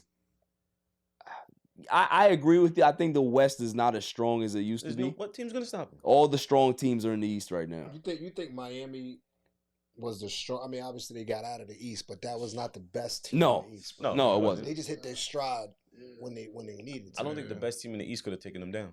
Really? I think Denver this year, this is one thing I'll give them, right? A lot of people are throwing shade at their path to the championship that they didn't beat nobody crazy, right? They beat the Wolves, they beat Phoenix, they beat the Lakers, and then they beat the Miami Heat. All of those teams, the highest seeded team was the Phoenix Suns at 4. Mm-hmm.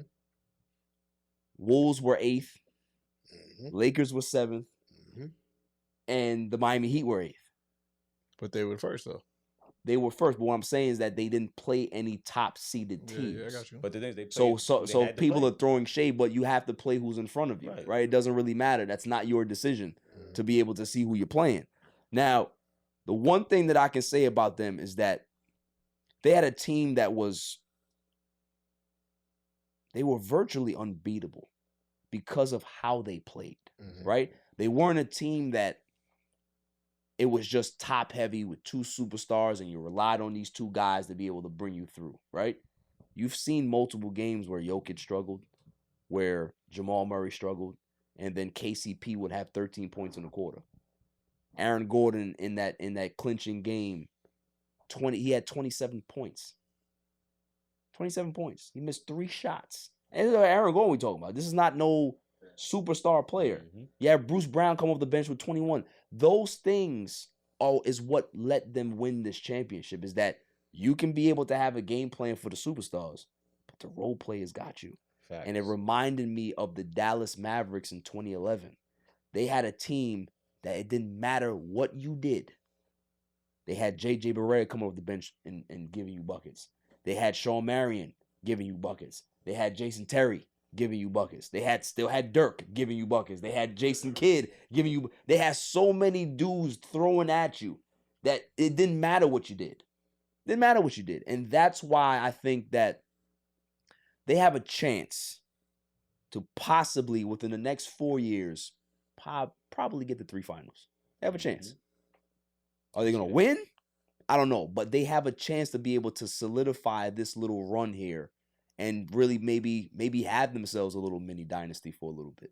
Because Jokic right now is the best. He's the best player in the league. He is. He's the best player in the league. No matter if people want to debate that, that's fine. He's the best player in the league right now. When you got the best player in the league and he could have a trash night and everybody else does their thing, that's a problem. It's a problem. It's crazy, bro. It's a problem, bro. When your 2 players can play so poorly in a game 5 and you beat Miami by double digits. It's not the fact that they won the game by 2 or 3 points. They beat them by double digits in game 4, and then they won what? It won by 5 in the clincher or whatever it was, and played an ugly game. So they have a chance that they can be able to keep the team together and stuff. But shouts to Jokic, great player. You know, the fact that he didn't really care about the MVP trophy, left it somewhere in the locker room, and then he found it. And he was like, listen, I'm trying to go home. Then he pulled up to the parade and said, I like the parade. It's all right, man. I mean, this is cool. KCP with them beers. Yo, KCP was going in. He was Stone Cold Steve He Austin was going with that in. shit. Was fire. Like Mike Malone was sauced.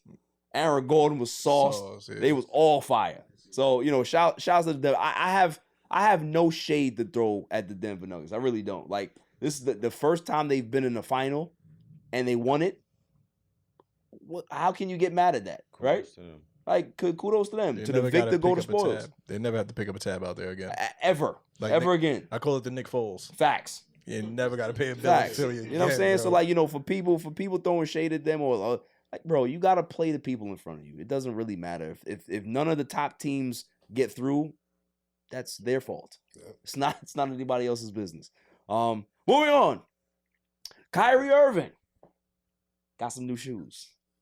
Got a new sneaker deal, y'all. Y'all should be happy with that, right? Clap it up for Kyrie. That's your man. That's your man, no? Chili? Me? I mean, fan? Kyrie's my man? Yeah. Why you say that? You're a Kyrie apologist, no? Me? I'm kidding. Oh, I'm being sarcastic. Oh. So Kyrie, no more Nike deal, right? Anybody want to take a guess what deal he has? Clark's. Big Baller Brand. Clark's? Big Baller Brand? What you got, Phil? Don't spill it. All right? You see, you just killed the segment. Thank you. You're not supposed to be talking. Was that new shit? Thank you. Don't sit here and guess for 5 hours. No. He put on to the same shit as Klay Thompson. You want to say it? Okay, so keep your mouth shut. Thank you. So he signs with Anta. What the hell is that? Antifa? It's a Chinese company. Like he said, Klay Thompson is there. There's a few other athletes that are signed with that particular brand. I'm sure they paying something. I didn't know Klay Thompson even had his shoe, bro. Mm-hmm. So there's spyware in the sneakers. Yeah, exactly. So, but the part y'all gotta look at the shoe. It ain't pretty. It ain't pretty. I haven't man. seen a nice looking shoe. It ain't pretty, like bro. From any of these ball players in like the past couple of years. Now, 𝐦𝐤𝐤𝐬's is alright, but these Antas, they don't look good. They don't look good at all. They look like coat. They look like ref shoes. Yeah. They look like ref shoes. Yeah, they look like ref shoes. They look like ref shoes, man. So, you know, Kyrie, listen, as long as he's trying to figure his situation out, the fact that somebody's willing to give him a bag again, that's good, right? That's good.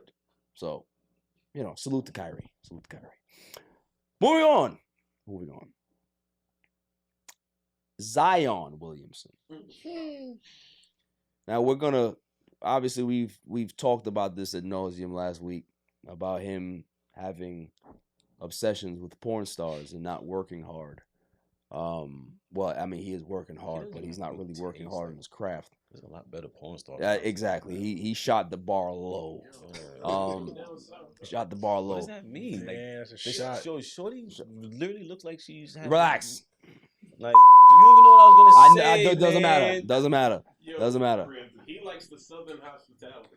Right. Not the listen. And like I said, right? He was eating. He could come home to home cooking. He was eating yams while eating yams, right? That's important for him, right? He needs to know that he can be able to see what's in front of him, have his hamburger, and still be able to eat some yams. He was like, every right? time I go to Wendy's, they take pictures of him. Right.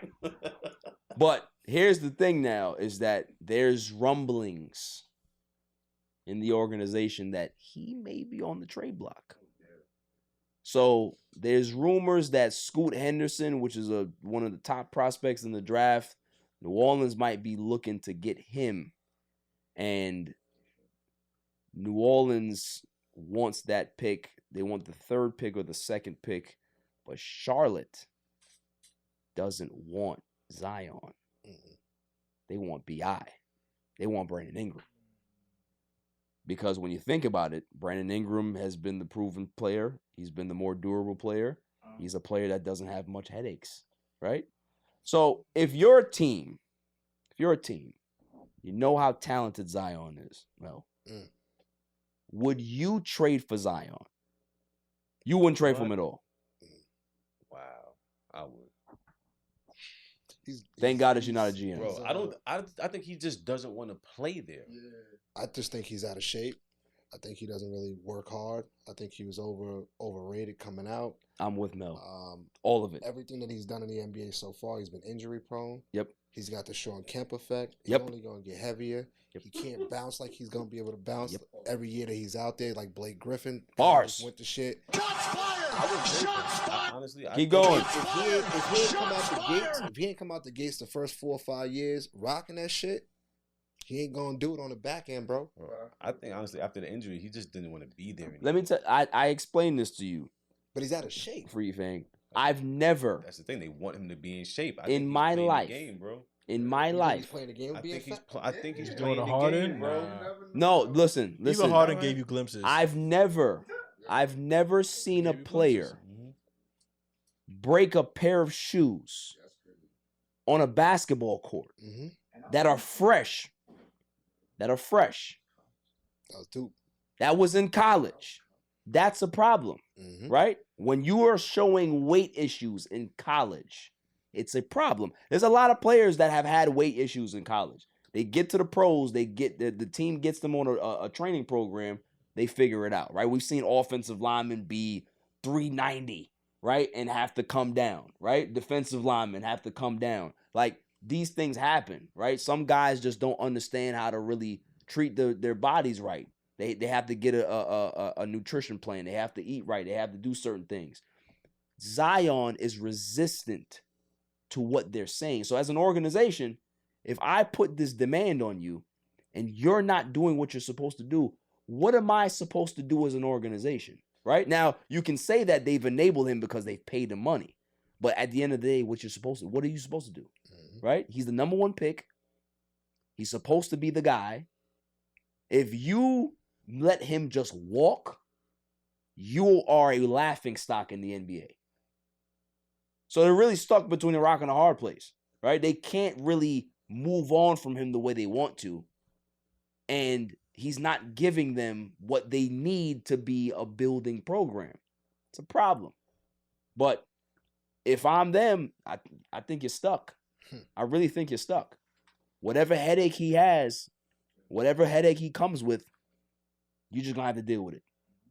You're just going to have to deal with it. Is that one uncle at the crib? Yes. That one uncle at the crib that told you that he's staying for 2 weeks and he's been there 6 years? Yeah, him. That you can't talk to? Yeah, him. Yeah. So, I feel bad for them, but, there's a lot of tough decisions that they're going to have to make very, very soon. And I don't know if he's going to be one of them. I think if they want to build that team, they may have to part with the guy that they don't want to part with. And that might have to be Brandon Ingram. That might have to be CJ McCollum. That might have to be all the other guys that they have. and have the uncle in the basement still there and figuring it out. They gotta figure it out. They gotta get rid of him, bro. Listen, who gonna take you gotta find a sucker that's gonna take him. Listen, New York. Nope. Nah. When he's playing, it's like that team is like. What do you mean? They're good. Yeah. Team when he's playing. When? Like, when he's not playing. This ain't 2K. Bro. It's true. This is not 2K. Send him to the Knicks. They got pieces behind. Right. They do have pieces, yes, but if he plays 30 games, what does it matter? If it takes a full season for him to heal from a hamstring, what does it matter? Hamstring. If he's out there DMing porn stars, begging them to come sleep with him or whatever it is, what does it matter? That's different. What's it matter? What's it matter? So, after the break, we got more NBA stuff to talk about. He has changed the game, whether you like it or not. He's changed it. He's impacted the game in some fashion or form. I'm gonna find a bar mitzvah for you to go to, and you gonna turn that motherfucker out. Yeah, all the gals watching. Crack 'em if you got 'em. All the gals watching. Minus 6. And I would like to formally welcome you to Welcome. Welcome. and welcome the grid. To the grid. To the grid. To the grid. Welcome to the grid. And welcome to the grid. Welcome to the grid.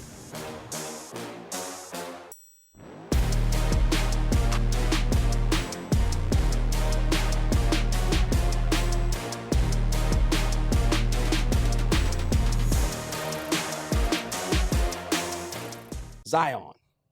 We're not done with him. Not done with him. So there's rumors or reports that Zion has no relationship with his teammates. And when I saw it, looking at my phone, I'm just like, what gave it away? What gave it away? If you're an ex-athlete, right? So you say. That's disrespectful, bro. I guess. Not those shots. Athlete. Nah, they're athletes, bro. Former. Can I say that? No, they're athletes. Is that okay? So they're athletes. If that offends you, my bad. The person that offends the most is now offended. As former athletes or as athletes, if you have a teammate that you know that doesn't work hard, is not there because he's not working hard on his body to stay on the field or stay on the court, what type of relationship are you going to have with them? Because the object is to win. And if this person is the most talented player that you have on your team and they have no desire to work hard, what respect will you have for them, not only as a player, but as a man? None. It's going to be very low, very, very minimal. So it doesn't shock me that if this report is true, that they have no real relationship with him, because they looked at it when Zion was healthy to start the season. The Pelicans were, I think they were tied. I think they were the number 3 seed through like 40-something games, I believe. It was early, but they had a very good record. I think it was through 36 games. They were 23-13 with Zion playing. So if you're talking about them ascending in the Western Conference, we saw the Denver Nuggets win the championship. That could have possibly been the Pelicans. Had everything stick together, right? That would have been a team that they can be able to say, hey, they may have a chance to kind of see if they can make a run, because this year was there was so much parity. It was so much, anybody can be able to win. It was so open. Correct. Pause. Hey, yo, what the fuck? So when you're on that team and you know that this is a talented bunch and this is a guy that we need, and he's not there,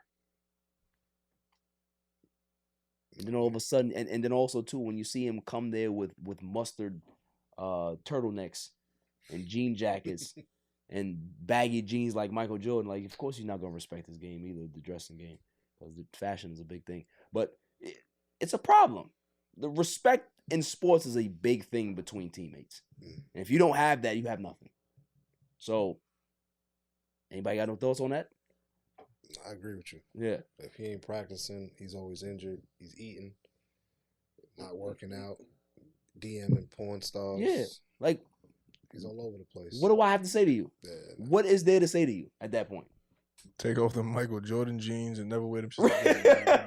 Right. Jordan jeans is never it. You know what I'm saying? It's one of those things where it's just like, bro, they're stuck. I feel bad for them, but they're stuck. They are stuck. Stuck. Moving on from Zion, please. I'm done with him. I think it's official, y'all. I think Michael Jordan has decided to sell the Charlotte Hornets, and I'm so happy. I'm so happy. This is a glorious day for me personally. You know, see a guy fail so much. He's still good because his valuation is $3 billion. So he's getting $3 billion for his stake. $180 million. And he bought it for $180 million. So I mean, that's a great profit, right? Yeah. And didn't win much. Yeah, exactly. What a time to get out. You failed. Failed at every step. His failure is $3 billion. And his failure is $3 billion. That's wild. But if we're gonna keep it to the context of him just being an owner, what will we remember Michael Jordan, the owner, for? Are there any highlights for anybody? I got you. When he smacked Malik Monk in the back of his head? Okay. Anybody else has any highlights? Drafting LaMelo. That was a highlight because he actually got something right. Right. Yeah. Anybody else got a highlight? No? Nah, when I think of Jordan, it's always going to be playing or them sneakers. Right. That's it. Just because you're a great player don't make you, There it is. Good There it is, Fang. Just because, and that's I think that's something in our society that we tend to do, right? If somebody is great at something, we automatically expect them to be great at something else. Not everybody can be Magic Johnson. Not everybody can be Magic Johnson. Not everybody can be Jerry West. Not everybody can be some of these guys that have transitioned into different avenues and been successful, right? Jordan tried it. He failed miserably at being an owner, and now he can be able to, venture into something else. Hopefully he doesn't get into fashion. Zion will be his model. Exactly. Stay away. Speaking of, I'm sorry. Speaking of Magic Johnson, did you see that meme where like Dwayne Wade and Magic Johnson are sitting next to each other and it's like they're talking about their kids, like, oh, my kids. You know what I'm talking about? You see that? I said their daughters. They spend it. I said their kids. That's what I'm reading context. See, I tried. You did the right thing and you went foul. You went foul. They said it you went on foul. the context. I'm reiterating the context. Yeah, you went foul. I'm not going against the book. Free did the right thing. You did the right thing. This time. God bless you. That was pod and talk right there. I like that. You not so much. Spice. Be like that sometimes. You got to take a course. Yeah. But Yeah. I did see it. Didn't just I had no comment. Right? That's all I'm saying. I had no comment. Yeah. My thing is, like I said, Jordan, he never learned. He never learned that it's not okay to just hire everybody that came from North Carolina.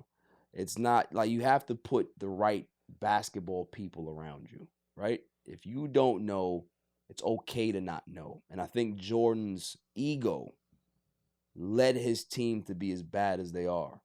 Because for a guy like that is not used to failing, it's very hard for him to admit failure. And because of that, he didn't put the right people in place.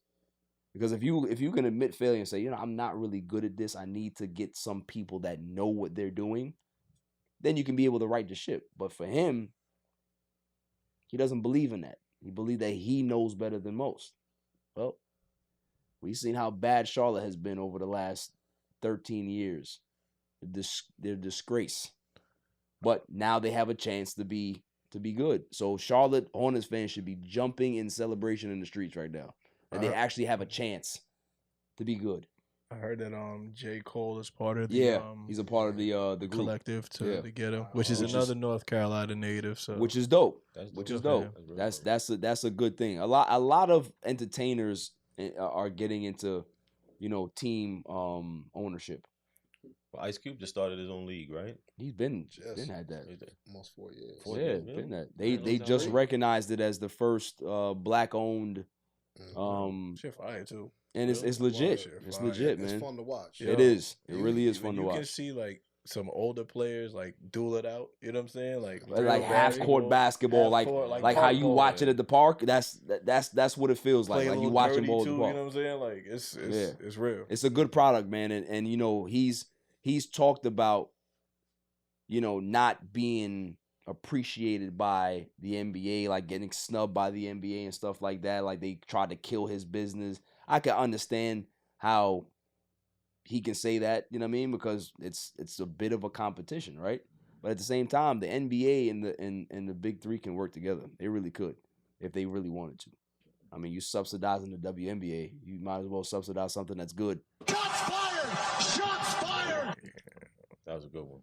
WNBA is getting better, bro. Let me stop. The college basketball, women's college basketball, getting better. Yeah. That's not the WNBA though. Take off. It's not the WNBA though.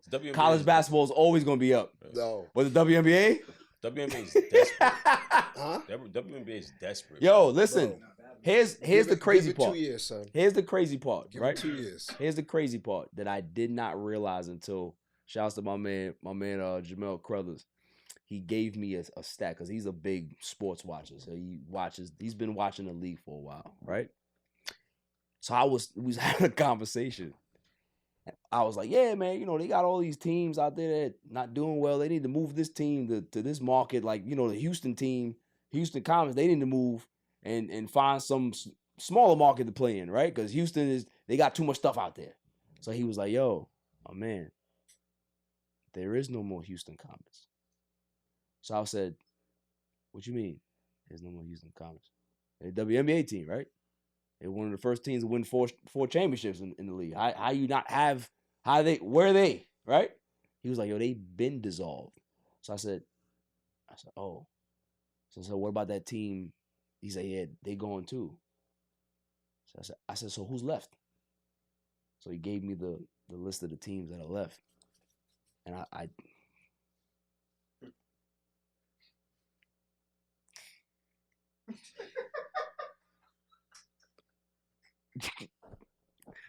I saw the list. I was just like, how is this league still going? How is it still going? How is it still going? I don't understand. How you fold? Yo, they folded more teams than they got. I understand that.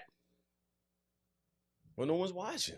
Listen, moving on. I'm not staying on this because people come after me, and I'm a truth teller. That's all I am. I'm a truth teller. I'm just trying to ask questions because if you got more teams fold than you got active, that's a problem.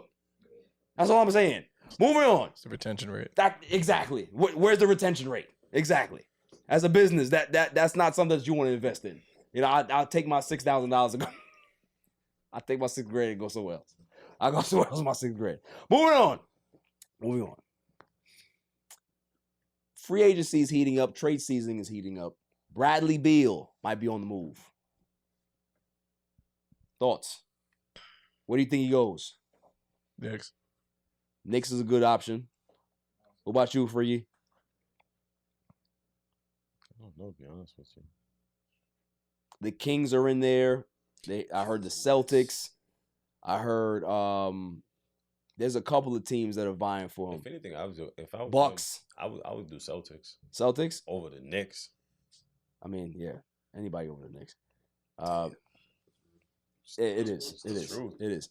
The Bucks would be a decent fit for him too, though. The Bucks would be a decent fit for him. Yeah, I like that. I like that fit for him. Miami Heat is being very aggressive, so they want him. They also want Dame Lillard. And I'm not gonna lie to you, the Miami Heat may end up pulling off the blockbuster move of the summer.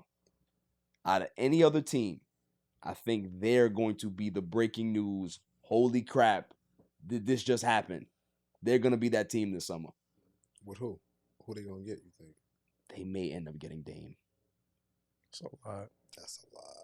I'm not gonna lie to you. They may, because I think the reason why I say that is because I said on the pod last week, or was it a couple of weeks ago? I said Portland and Dame, they love each other, right? Dame is very loyal. He wants to make it work in Portland. He doesn't want to jump around from team to team. However, Portland, they cannot put the necessary pieces around him to build a viable championship team with him.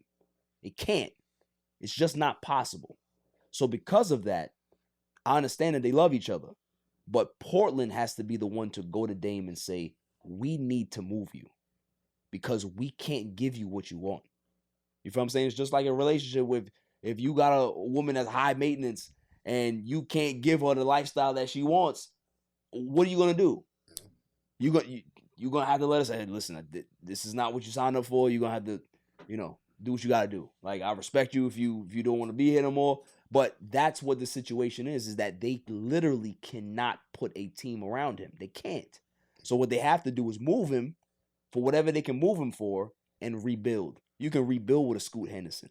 You can rebuild with a Brandon Miller. You can rebuild with all these young players that they have in this draft, right? They have a fan base that's very loyal. The fan base will understand. You know what I mean? But Dame, it's time for Portland to tell him, you got to go. Rather than him saying, it's time for me to go. You got to make a business move. You know what I'm saying? And that's why I believe that I think this is the summer that a team gives Portland an offer and they actually say yes. I'd take him to the Knicks. Yeah, listen, if Jalen Brunson wasn't there, it would make sense. Right. But for him to go on the Knicks, and who's going to play the off guard, right? Brunson could play the 2. I think he's too small to play the 2. And he's already played with a smaller guard like himself with 𝐥𝐤𝐿, right? So that's not a good combination to have. I think Dame in Milwaukee works. Dame in Miami works. Dame anywhere works. Dame in LA works. The Lakers. Dame. Let's see. There's another team. Phoenix. Dame in Phoenix works. Because 𝐦𝐤𝐤 got waived. Yep. Dame in Phoenix works. Dame in Boston works. If he wants to go, works. I heard that he doesn't like Boston. I don't blame him. Who would? Right? Who would? What's out there but nothing but racism? Shots fired! Shots fired! Crime. Yeah. That too. You know what I mean? So it's there's a lot of places that they can go, but Portland needs to make that decision. And I heard that Miami may try to get both. Yo, they try to get both. That's a lot of money to overhaul. Well, I've done it before. Right. But I thought the new thing is. No, you can do it, Freaky, right? You can get it done, but it's going to be hard for you to put together a good team around them. Right. So you can have a big 3, but you're not going to have much after that. And that's the problem. They don't need much because they went to the championship. With nothing, right? That dude Vincent was going. Vincent, he's a G League kid too. So out of nowhere. Yeah. Nah, he was going up. Nah, he was definitely going up. He probably gonna get a bag. He came up out of nowhere. He was definitely going up. Are we still talking more NBA? Huh? Are we still talking more NBA? After this, no. Why? What about Black Cat? I didn't want to bring it up. Talk about it. All right. You want me to talk about it? Because the word is I know what the word is. I know what the word is. I was trying to avoid it.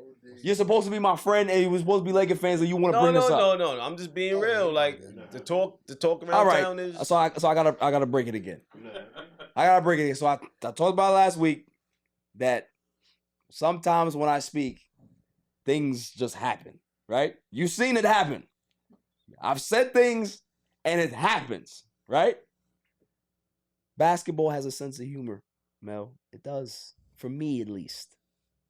I've been clowning Chris Paul for his entire career.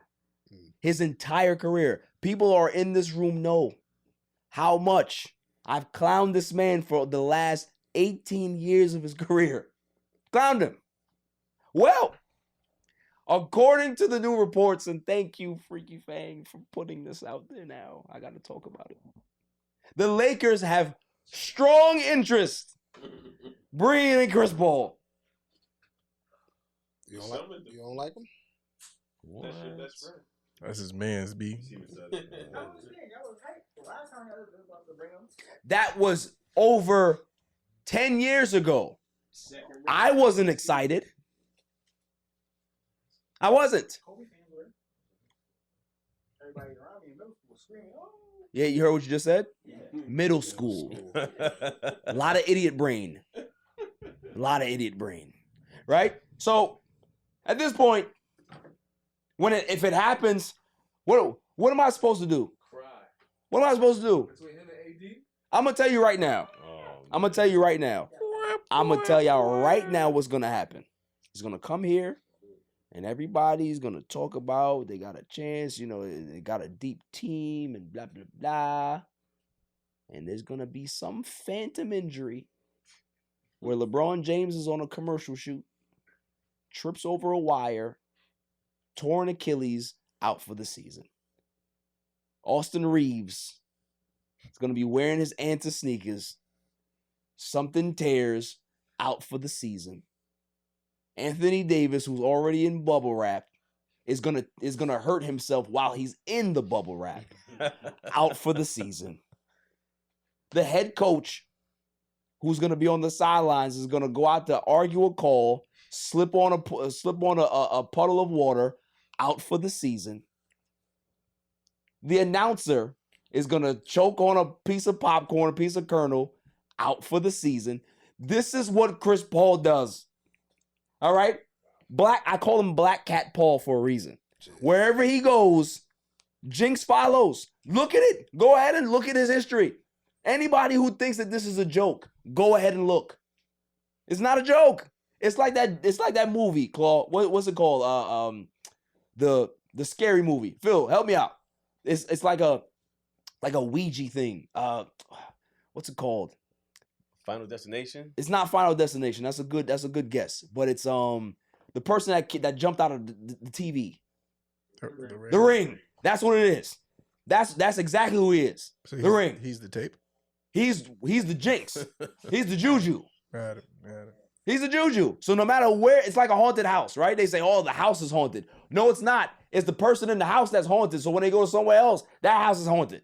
That's what it is. Makes sense. But he always get hurt like in the worst times. Everybody. He's always hurt. Look what happened to Houston. Houston was this close. They were a quarter away of beating the Golden State Warriors. Going up 3-1. I think it was to win the series. I don't even remember. He tears his hamstring. Out for the series. Go back to the Clipper days. They got 3-1 leads in series. They got 3-0 leads in series. He tears his hamstring, out for the series. Blake Griffin trips on air. He's out. Doc Rivers gets confused, don't know what to do. Man got a PhD. All of a sudden get dummy brain, get idiot brain, don't know how to close the series. It's all Chris Paul's fault. So the Lakers ain't gonna go nowhere this shit. Huh? No. Bro, not at that. Listen, I'm just looking at the camera. I'm just looking in the camera directly. Don't do this. Rob. I understand it's been a rough year. I understand that Westbrook was there. You made a mistake with that. I understand that LeBron James and Anthony Davis got hurt. I understand that there's a lot of stuff that happened in LA where you feel that there needs to be a big move that needs to happen. Don't do this one. Of all the big moves to do, not this one.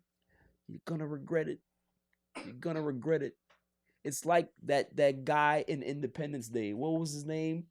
The guy that saw the aliens and they ignored him, Russell Case. I'm Russell Case right now. I am Russell Case and I'm pleading. I'm pleading whoever wants to hear it. Don't do this. I know what I'm talking about. I've seen it. I've seen it happen. I've seen the future play out. Just like when Russell Westbrook, when the rumors started, I told everybody, it's a bad idea. It's bad. And you saw what happened. It took them one season to say, he's right. He's got to go. He has to go. It's not even going to take that long. It's not even going to take that long. He's going to show up to camp, and you're going to start seeing lights flicker. You're going to start seeing black cats outside. Like, why are all these cats outside? Where do they come from? We don't have any garbage around the Staples Center. What's going on here? Crypto arena. Yes. Just don't do this. This one. Now, I understand you want to do something else. Don't do this. All right? Just leave him where he's at. Leave him in Phoenix. Or let him go back to the Clippers. Yeah, go back to the Clippers. They got a new home coming. They got like 1,000 bathrooms. Let him go there. Let him go there and mess up that place. All right? Don't do this. After the break, irrelevant news of the week.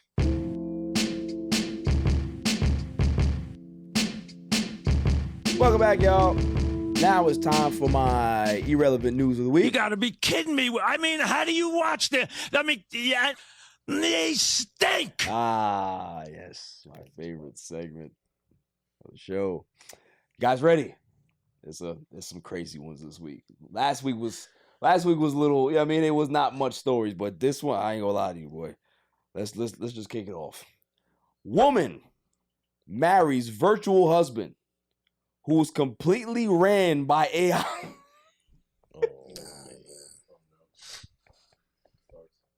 Yo. At least he got something to talk about. That's weird. You could be able to ask him anything. Word. And be honest with me, honey. Be honest with me, honey. Okay? Are you seeing another computer? Yeah. Yo, when the AI starts, facts. When the AI start lying to you, bro, that's a wrap. You gotta shoot it. Yo, the AI could delete the receipts. Yeah.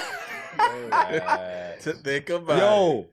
Yo, permanently too. Wait, but do you ever ask Siri like random questions? Well, you don't have iPhones. So. I'm not a sick person like you are. Bro, I ask Siri random questions every now and then. Like, does she give you real answers? She gives you like, it depends on what you ask. Like, if it's anything like sexual, no.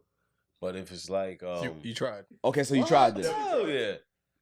The fact that he tried to ask Siri a sexual question, yo, HR, they gotta get you. But like, if you ask her like, "Hey Siri, do you love me?" She'll be like, "Oh, I'm not capable of love." Like, she'll say something like that. Yo, but what happens if you ask her that question, right? And she says, "Oh, I'm not capable of love yet." Wow. Would you shoot your phone? What if she says, "Ask your wife." Right. I'll call her for you right now. You don't think I know your information? I hear watch you all every your. day. I hear all your calls, Scoop. I hear all of your conversations. That's all right. Shannon will be like, "Yo, you crazy." I know that you don't come straight home after work. But I do. Always come straight home. I'm putting a narrative out there. Yeah, please. I'm not trying to get you in trouble. It's just a narrative. Yeah, but yeah, she married an AI. This is crazy. Crazy. Moving on. Next story. Woman knocks on coffin and comes back alive after being declared dead. Oh, that was an old lady too. Crazy. Yo. She's like 76. Bro. That was recent? Yes. Like Ecuador or some shit like that. It says, in a bizarre turn of events that left many locals in Ecuador stunned, Bella Montoya, a 76-year-old woman, knocked on her coffin and came back to life hours after being declared dead by a doctor at a hospital. I guess it wasn't a closed casket. According to the reports, Montoya was pronounced dead at the hospital on Friday, and her family brought her home for a vigil and funeral preparations. However, during the wake, Montoya suddenly knocked on her coffin.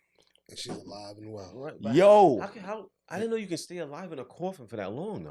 Man, it's air. I didn't think they embalm you. Yeah. They have to embalm. Well, Yeah. I think they like it's a vigil. They didn't have an official like funeral, which means that they didn't go through the whole process, obviously. So that's crazy. Yo, hold up. Hold up. Or maybe she just came back to life. I'm alive. But you have to be embalmed in a certain amount of time after being pronounced dead. No. Unless you're Jewish. I know the Jewish don't do it. No, the Jewish you have just put to you be right in the ground. No, they freeze you. They don't embalm you. Yeah, the refrigeration. Yeah, you I get heard people embalmed. waking up out of that shit. Yeah. Like your body starts to Yeah. pull the fluids out. That's what I'm saying. Doesn't that happen when you die? Like, don't you shit? There's a lot of things that happen. Everything, yeah. But it's not everybody. It's like it's when the gases get trapped, they have to go somewhere, right? Like Louis the Fart in Last Correct. Action Hero. Correct. So technically, when you die, they plug everything. They plug your ears, they plug your nose, butt, everything. Yeah. So The gases don't escape. I don't know. For real? Yeah. So why didn't they do any of that to her? Because, So what country Ecuador.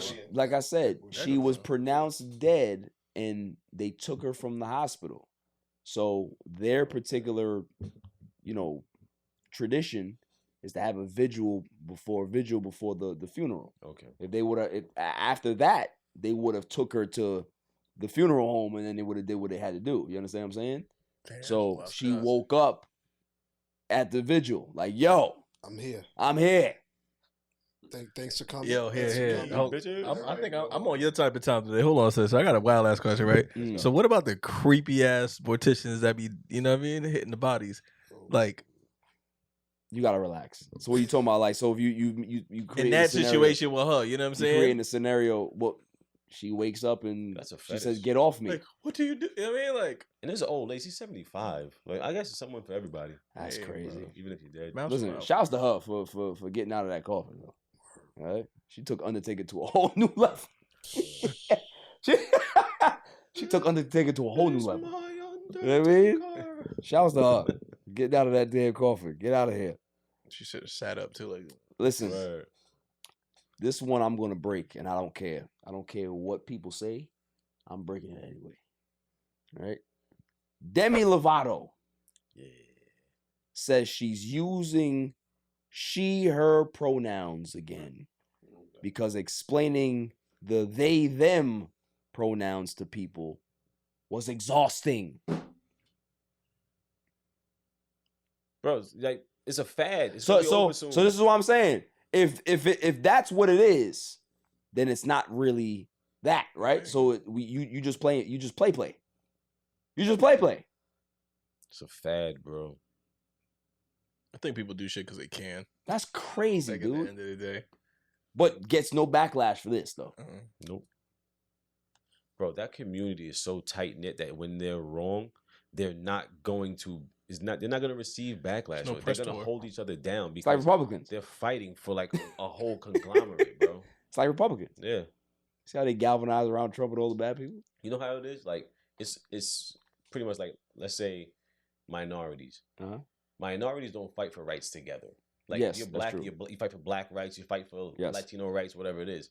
But if you can be gay, trans, whatever it is you want to be, they stick together. That's true. You know, they That is fight true. for one another, whether they're wrong or How, not. but I will disagree though, because according to Dave Chappelle, the B's and the T's don't really like each other. The B's, the bisexuals. Well, there's a reason why I said the letters.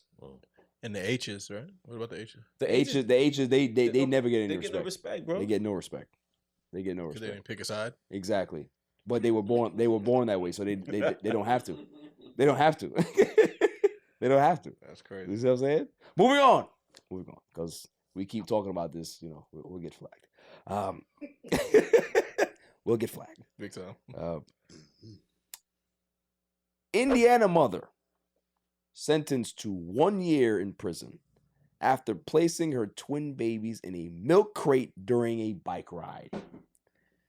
Yo, if you guys see this image, as parents, it's gonna make you mad. So she's riding a regular bike with a crate in front of it, like just a milk crate, right? And the babies are just in there. There's no blanket. There's no cover. Damn, bro. They're just in the milk crate. Even E.T. had a blanket. That's all I'll say. Like, And mind you, yo, it's hot outside. people are ridiculous, man. So yo, they stop her, and the dude was like, "Yo, we're not letting you leave here with these kids in this crate. Where was she We're gonna going? call CPS right now and get these kids." She can't be. Where was she headed? Yo, just if you see her face, you already know that idiot brain is running all through her body. Bro, to be honest with you, like, she looks like a junkie. Yo, her name is Blossom Kirby. She looks like a junkie. Like, nah, that's I meth. can't even disagree. I can't. That is meth behavior. Yo, Yeah, facts. Facts. like, not to defend her in any way. Like, it was wrong. There's no defending it. Across the board. But, you know, when you're on drugs, anything can happen. That's a good point. That's a good point. And when you also got that space in the back and fog gets in there, that was a good idea to her. I think she until she hit the road. I think she chose that space to inject. Yo. You know, maybe she's shooting up in that space. That's a bar. Shots fired. That's a bar. That's a good one. I like that. Using your brain right there. Thank you, bros. I like that. She got some saggy ass titties though. Yo. She just look bad. She's just wild. all over the place. Damn, look at that shit. It's like all chest. Wow. No legs. She just all over the place. All right, next one. Some pedestrian got back to their car and there was a note left on their car. And the note says, "You parked so close to me, I took the T off your Tahoe because you a hoe."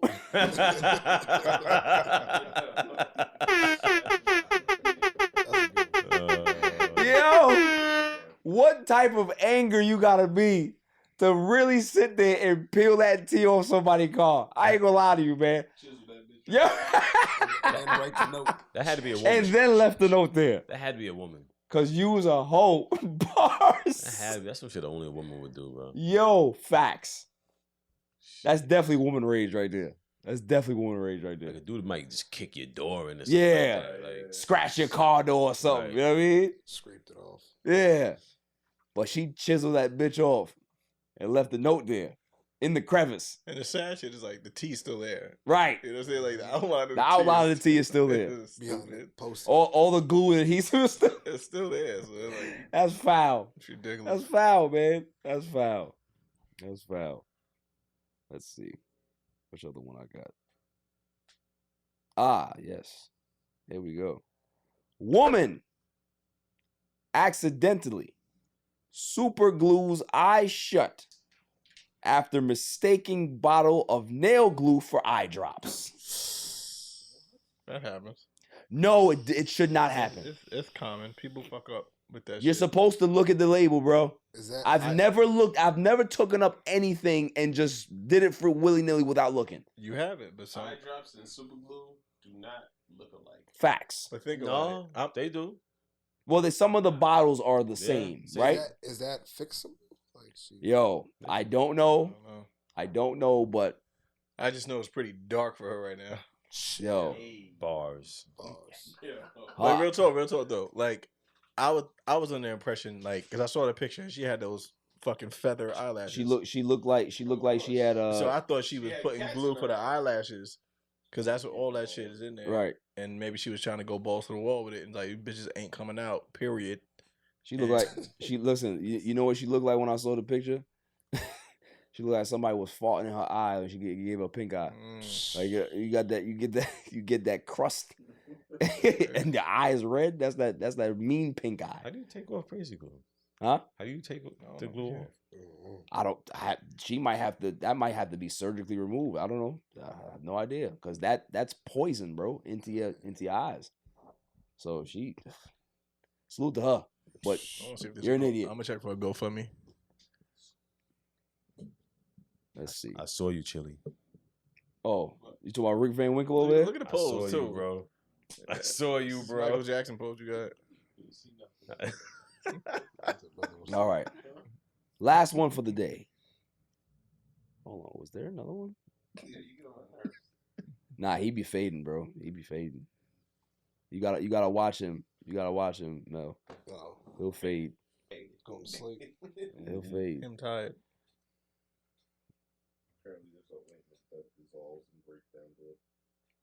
Okay. We've been debunked. Last one for the day. Turpentine. Seaweed infected with flesh-eating bacteria. Yeah. Washed up on the Florida shores. Yeah. What is going on in Florida? We talked about this already. What's going on over there? No, I saw it in DR. Yo, that's crazy, bro. It was coming across. I was like, yo, what the hell is that? Sewage? I think And you saw it? I saw it. What they call it, red tide? It's fentanyl, man. Potentially. That shit get mixed up with everything. I think they call it Fentanyl. I can't. Yeah, it's real. This has been going on for a while. It's crazy. And there's a lot of it. And then if you breathe that shit in, that shit will jam you up. That's real. Yeah, this is why I don't go to beaches. Big time. You said red sea? Big time. I think it's called red tide. You see, it looks mad distinct. You see, it like, what the hell is that? And yeah, and but if it's already in the water, isn't the water infected? It's when it hits shore and it just sits there. That's okay. So it lets off it's spores or whatever enzymes have come from it. That's what does it to you. That's crazy. It's a type of algae. Where does it come from? It's algae, bro.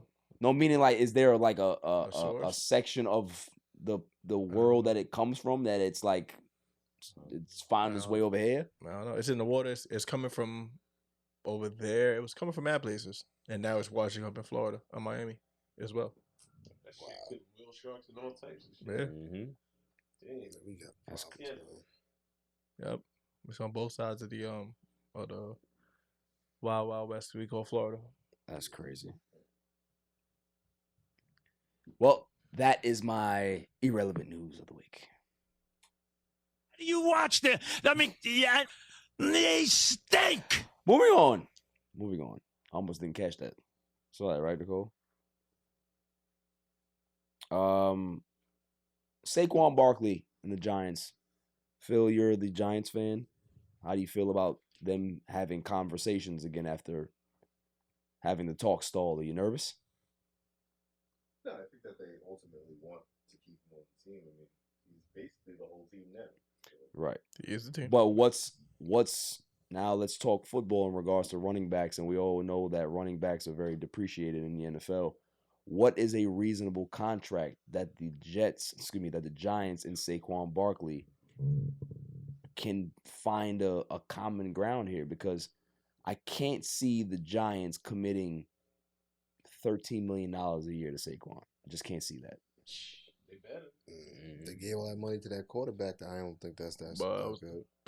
So, but the bag. You get more mileage out of a quarterback than you do a running back. Yeah, but that man ain't putting no work in yet. So if they giving out money, I'd give it to Saquon, just see what happens. Okay. Maybe a short term deal. Give him like 2 years, whatever he's asking for. What about you, Chili? Rip Van Winkle? Rip Van Winkle. For me, yeah, they better give that money to Saquon. Like, you give the money to the quarterback, like long term. But how much is what I'm asking? Initially, I said 13. I thought 13 a year? 12 million. For how long? 2 years.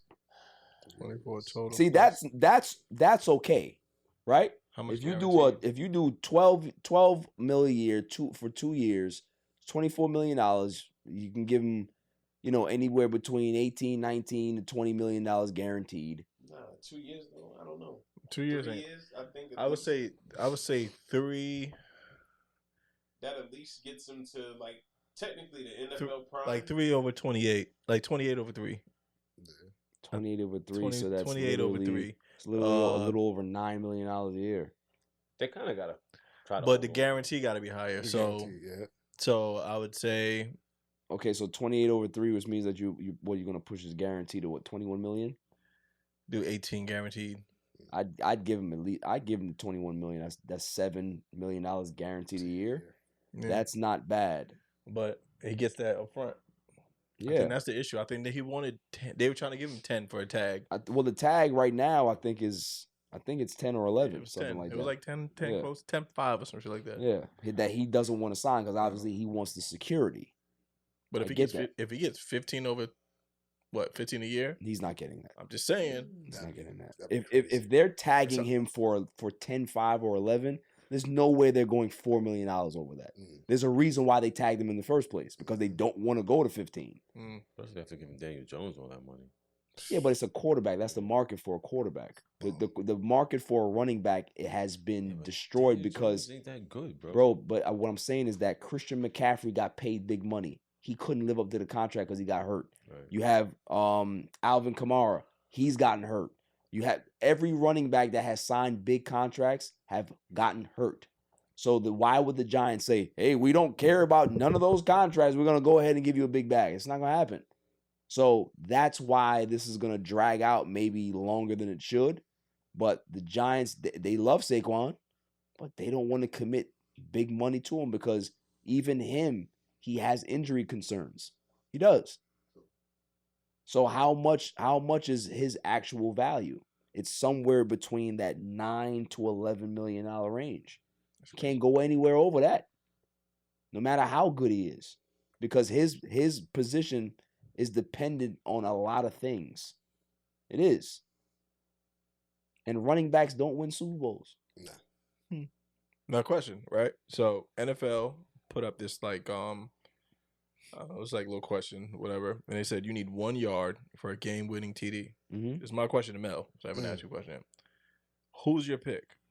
Jonathan Taylor, Christian McCaffrey, Marshawn Lynch, Derrick Henry, or the bus? Jerome Bettis.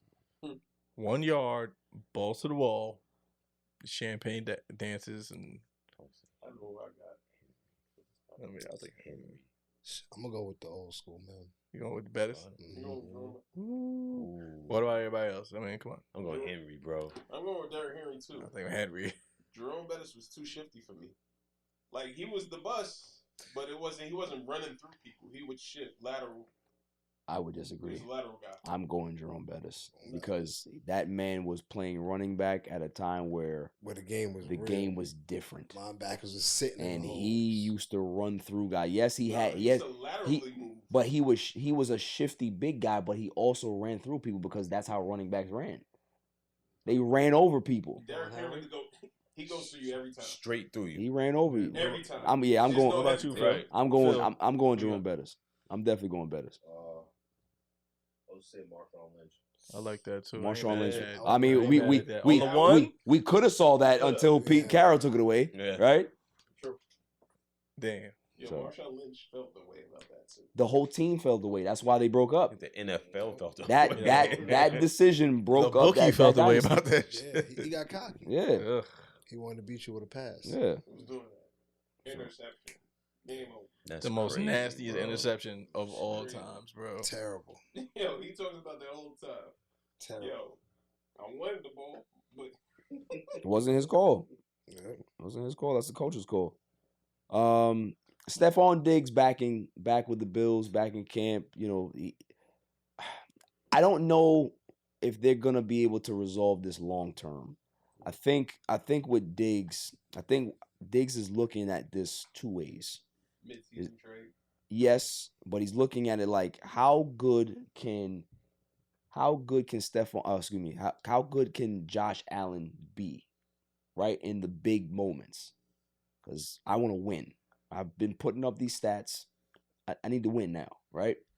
That's one thing, and the other thing is, how long am I gonna hitch my wagon to Sean McDermott and his defensive-minded mindset? We live in the NFL now. This is the NFL world where offense is everything, right? The best coaches right now are offensive-minded. There's only a few coaches out there that are successful having a defensive-minded mindset. You know, Mike Tomlin, still very successful, but defensive-minded, right? If you want to talk about, you know, Palpatine, what's my man name? Belichick, right? He's had success, not recently, but he's a defensive-minded guy. When you think about everybody else, the young coaches that are coming in, the trend that the NFL is starting to do, it's offensive-minded guys that have these interesting formations and they're very creative offensively. If you're on a team that doesn't have that type of head coach, that can be a problem being able to grow offensively, right?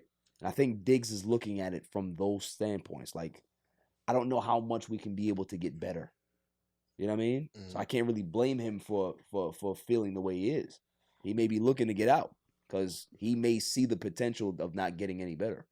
Perhaps. I'll take him with the Jets, though. Sure. Talk that talk. That'd be great. I like this guy. I like this guy a lot. That'd be great. This is one of the best guests ever. Want to go with a trade midway through? If A-Rod, if he's healthy, come on down. We'll take him. But Yeah, that'd be great. I like defensive-minded coaches, though. Yeah, no, I'm with you. I'm with you. The OCs are the ones you got to hire and bring in, Right. the creativity. But the Bills are nice, man.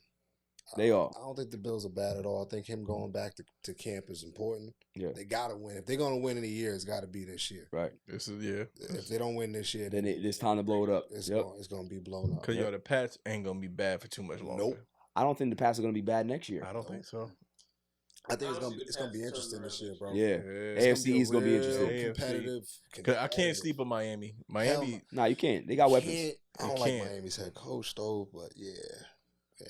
Nah, I feel you. He got an idiot brand.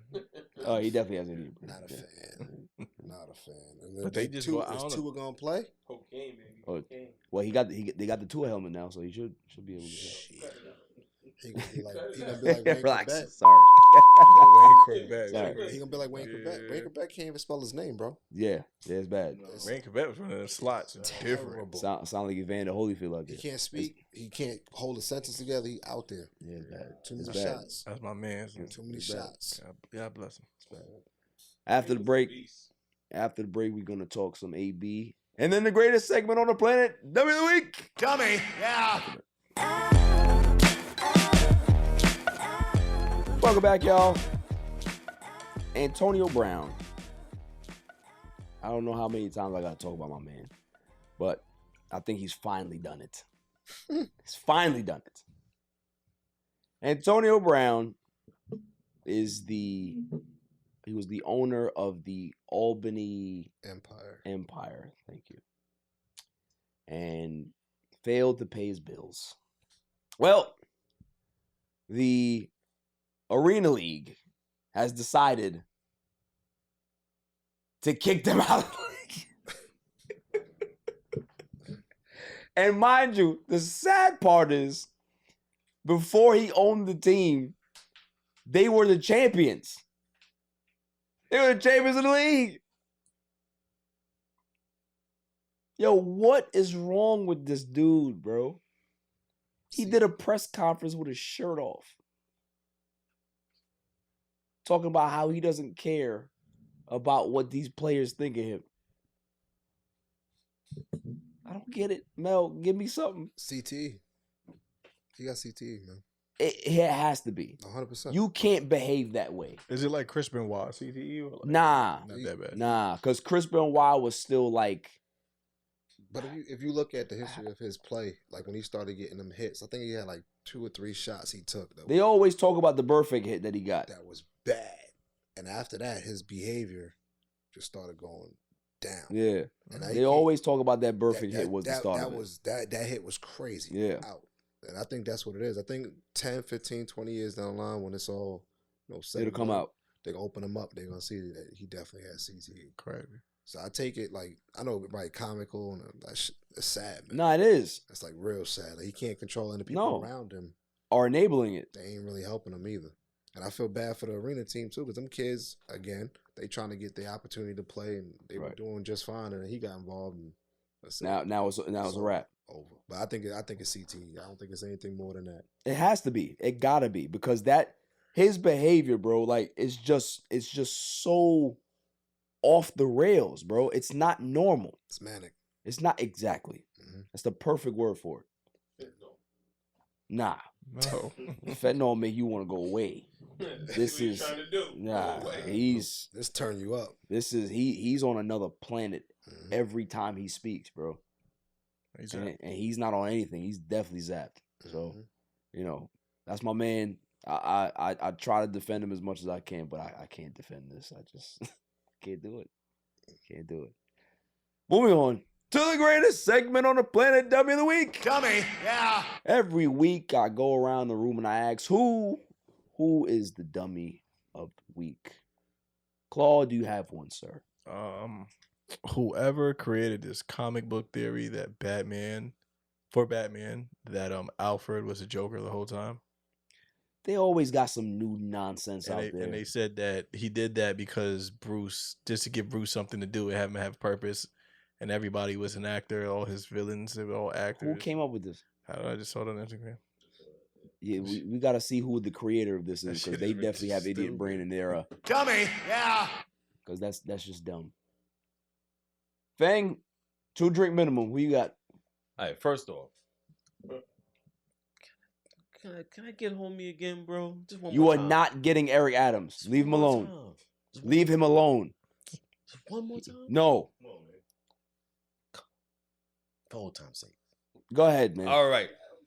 Fuck Eric Adams again. I can't stand this guy. He's a piece of shit.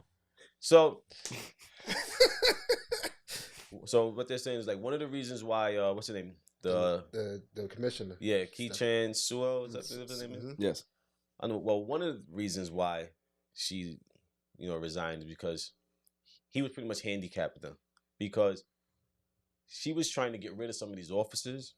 Like during COVID, people didn't want to get the vaccine and how they were getting rid of city workers. You don't want to get the vaccine. All right, you no longer have a job. Well, she was trying to do the same thing to the police officers. But Eric Adams is so police that he's told her, no, you can't do that. She said, well, you did it to everybody else, all the other city workers. What makes these guys different? He didn't want to, play nice with her. She said, enough is enough. Because she was actually trying to do the right thing. And fuck Eric Adams. Next one. Okay, so Eric Adams gets the... Dummy, yeah. This one. 𝐤𝐤𝐤𝐞. She's the president for the People for the Ethical Treatment of Animals, right? It says, 𝐤𝐤𝐤𝐞 wants her skin to be included in a human barbecue after she passes away, right? And a human barbecue. I don't understand what that even means. Right? Exactly what it sounds like. Yes. She want to get cooked. Mm-hmm. On what type of grill? Like? Said she updated her will to include a request for her flesh to be cooked and for her body parts to be transformed into activist messages post-mortem. So she want to be in a jerk barrel? Yeah, pretty much. You put her skin in a jerk barrel? Yeah. Jerk skin? Make beef jerky off her elbows? Disgusting. Who wants to do that? Damn, disgusting. Her. How old is she? What's the point of origin? She ain't no spring chicken. Looking at her, Yeah, she looks like 50s, the lady 60s? What was that? I can't see, so you gotta give me an I'd say estimate. she's like late 60s, early 70s. Yeah, Okay. remember the lady from Smart Tech for 40-year-old virgin? Yes. That's what she looks That's like. what you look Yeah. like? That's crazy. Don't bullshit. Wait, it gets better. She explained that she wanted her flesh to be cooked with specifically onions in a human barbecue. So she gonna put this in her will? She did already. Oh, wow. Hopefully no one follows through. Does she have children? Because I don't know. if she don't have children, ain't nobody doing that nonsense. Nobody's doing that. Even if you have children, like, why would they do something so Yeah, stupid? nobody's doing What that. are we doing with that? Like, Yeah, nobody's doing that. After it cooks. But exactly, the children would do that. Oh, whoa. Shit, she gonna be a fricassee. She gonna be a fondue. That's what she gonna be. I'm gonna be in there rotating this skin. Skin gonna be fondueing in that. Put an apple in her mouth. Facts. So yeah, she definitely gets the Dummy, yeah. and she must be wanting to pass because she's probably suffering from idiot brain as well. So I don't know. It's probably something going on right here. Moving on. Phil, we got no nothing. Nicole, I don't know. We might have to mic you up. No, go ahead. It's fine. The Belgian man faked his own death and then surprised everyone. Yo, I saw that. Yeah. So Belgian man fakes his death, shows up at the funeral or and was just like, surprise! Y'all miss me? Mad? That's dope. That's dope. Should have did that shit on Father's Day. Yeah. That's what he wanted to do? Should have did it on What was the Father's Day, purpose of that? What was the purpose of him doing it? Is he that insecure about his place with his homies? That's a little sad. You think that's a little what it came sad? down to? Yeah. Is this a wealthy gentleman? I don't know, but it's apparently Because sometimes people just have money to just have. But yo, if He you had helicopter money. money. So he gotta have some cash. Right. So he's just, bro, he's just. If you really, like if you Morant. truly feel that you're not even secure in the people that are close to you, if they're actually gonna miss you, it's kind of sad, bro. That's kind of sad. Do you think he did it for that reason? Why? What else? This guy's would he do it wealthy, for? and he's just saying, yeah. Yeah, but if you have that type of time to do that, you're doing it for a reason. If you know that you're secure in the people that are around you, you're not gonna do that. You have a doubt that people actually truly care about you. Like a gotcha, bitch. Like, what was just one of those moments? But it wasn't because there was so much crying with him as well. It wasn't like a, hey, my God, what a great joke. I do that shit. I'm like, gotcha. Won't you get arrested if you did some shit like that? Yeah, It depends on what country. Yeah, maybe Belgium's a little different. Right. In America, You getting put in bookings for that, boy. Maybe they don't have time to do that shit in Right. Belgium. And they gotta go. Somebody just spent this $20,000 and you just pop up out of nowhere. Yeah. What? I'm gonna need that back. Word. Like, all that back. Nah. Is that how they speak? Like, Nah. That how they speak out there? Somewhere else. How they speak in Where? Belgium? Belgium. Belgium? Like, yeah. Yeah. Waffles. Yeah. Waffles. Yeah, exactly. Yeah. They say waffles. You know what? No, I ain't gonna. Yeah. So yeah, I definitely. He must be very lonely, and doesn't realize that he has a lot of people that care. Oh, sad. Oh, but guess what? Dummy. Yeah. Nobody cares. Moving on. I got nothing. You got it. That's all right. That's all right. I didn't even know this was one of them. Chilling and freeze. Yo, so let me ask you a question. Oh, it's a question. Okay. It's gonna lead to a dummy. But what happens at graduations when people walk across the stage? I know you're talking about. Yeah, celebrate. You celebrate. Yeah. So I know where this is going. apparently in Philadelphia, this principal, her name is Lisa Messi, a student walks across the stage and does a little dance. She goes to get her diploma. The lady doesn't hand it to her. Says you're not getting the diploma. She did the gritty. She did the gritty. As a Muslim, She celebrated with the gritty. A Muslim, young Muslim lady. So now the principal is not giving her diploma. This girl is bawling on stage. This is a high school graduation. Right. Like, why does she have to go through that? Like, it's a little dance. Right. Just give her a damn diploma It's a and celebration. keep it The moving. year before, prior to that, her sister got killed, 14 years old. Wow. So she said, this is not only for me, it's for my sister. It's like a celebration for the both of them. Right. I mean, that lady should feel like shit, man. Nah, I agree. She killed herself. I agree. So some people just don't care, bro. So yeah. Yeah, they gave it to her, but still, she shouldn't have had to go through that. They embarrassed her. She had to fight just to get her diploma when it's hers. Just hand it to her. Yeah. Like, bro. Still trying to control the narrative. Why don't you just back off? Right. Give my goddamn diploma and move out of my way. Shut up. Because if she would have smacked somebody on that stage, she'd have been a problem, right? Yeah. Like I saw these kids do like an RKO. Yo. Yes. Yeah. So that shit out of nowhere. These two white kids. He came out of nowhere. He was in his chair, snuck up in the roll, Fucking got him. and literally RKO'd his homie. And the other one tapped him. Yeah. Somebody fucking. But that was okay. Everybody just looking around like, all right. Diploma, here you go. Hip. You guys. Tell you, it's the melanin, bro. But we're not gonna. Say anything, right? So it is what it is. Yeah, they definitely catched it. Dummy. Yeah. All those were good. I have a few myself. May I have the drum roll, please? And the winner, well, the first winner for Dummy of the Week, Carl Anthony Towns.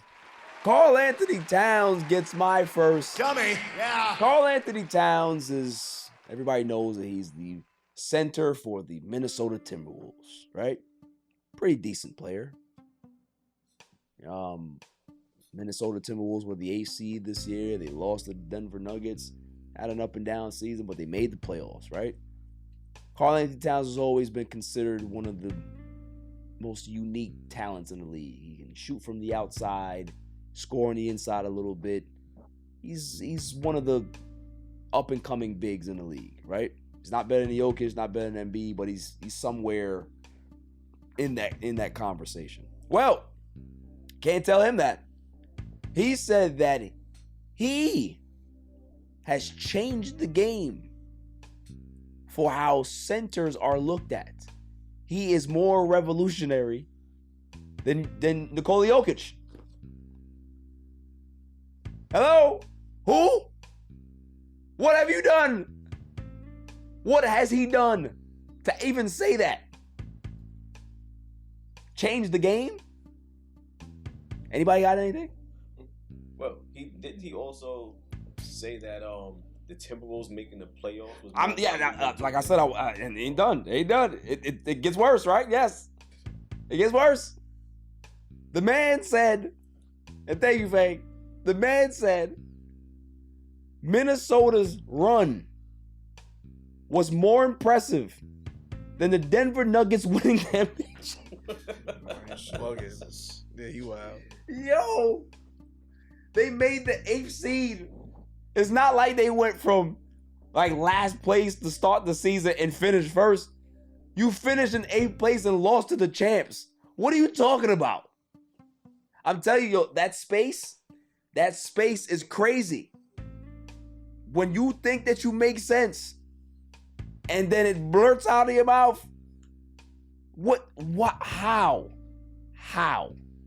Does that space like expand over time? It does. It does. It gets wider. It continues to ascend. Of course. Of course it does. Cole Beasley, idiot brain. There's a lot of people that have it. It's the reason why I don't. He retired in regards to dummy. Like you, there's a certain amount of dummies that you get before you ascend to the Dummy Hall of Fame. Kyrie, Cole Beasley, Antonio Brown, Kanye. These people are off limits. They are no longer. It can't be candidates anymore. Can't. This one may ascend him in there too. And I don't think that this is bad. You change the game and your run is better than the guys that won the chip. Make it make sense. Make it make sense. When has anybody even talked about Karl Anthony Towns for anything? When's the last time somebody even said his name? Jimmy Butler left you because he said he was too soft. Andrew Wiggins, who doesn't even speak, said, I'm out of here. I'm done. Tom Thibodeau, Homer Simpson said he's out. Nobody wants to be around you. So if you change the game, all you're doing is changing teammates and coaches. That's all you're changing. That's all you're changing. Next up. And this is what I can't believe that I'm actually defending this man, but I have to. I have to defend him. Because what I saw was a disgrace. Was a disgrace. The last dummy of the week, last dummy of the show. Ayesha Curry. Ayesha Curry gets the dummy. Yeah. I am not a Steph Curry fan at all. Respect his game. He changed the game in regards to how we look at it. 3-point shots and all that. Yeah, cool. He has a stake to say. He has something to say about that, right? But what his wife did to him was foul. It's foul. You saw this? So she's on some talk show, right? And some dancer comes out of the back with one of those.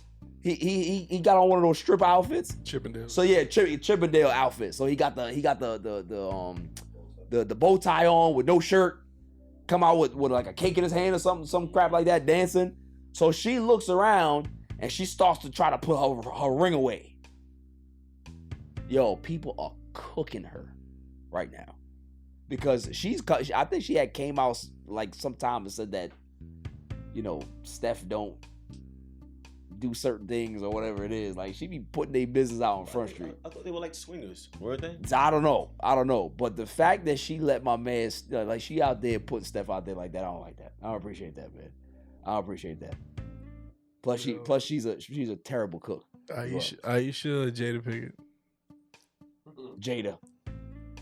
Worse? Yes, Jada's worse. Yeah, Jada's worse. Jada's worse. Not even close. It's not close. It's not close. Like they in the same category, yes, but it's Jada toxic. Right. Jada looks like a small boy. We know this. Yeah. Stop. like the black Macaulay Culkin. It's this. So, but Like for her to do this to Steph. Like, what are you doing? Steph's a good guy, man. Don't do that.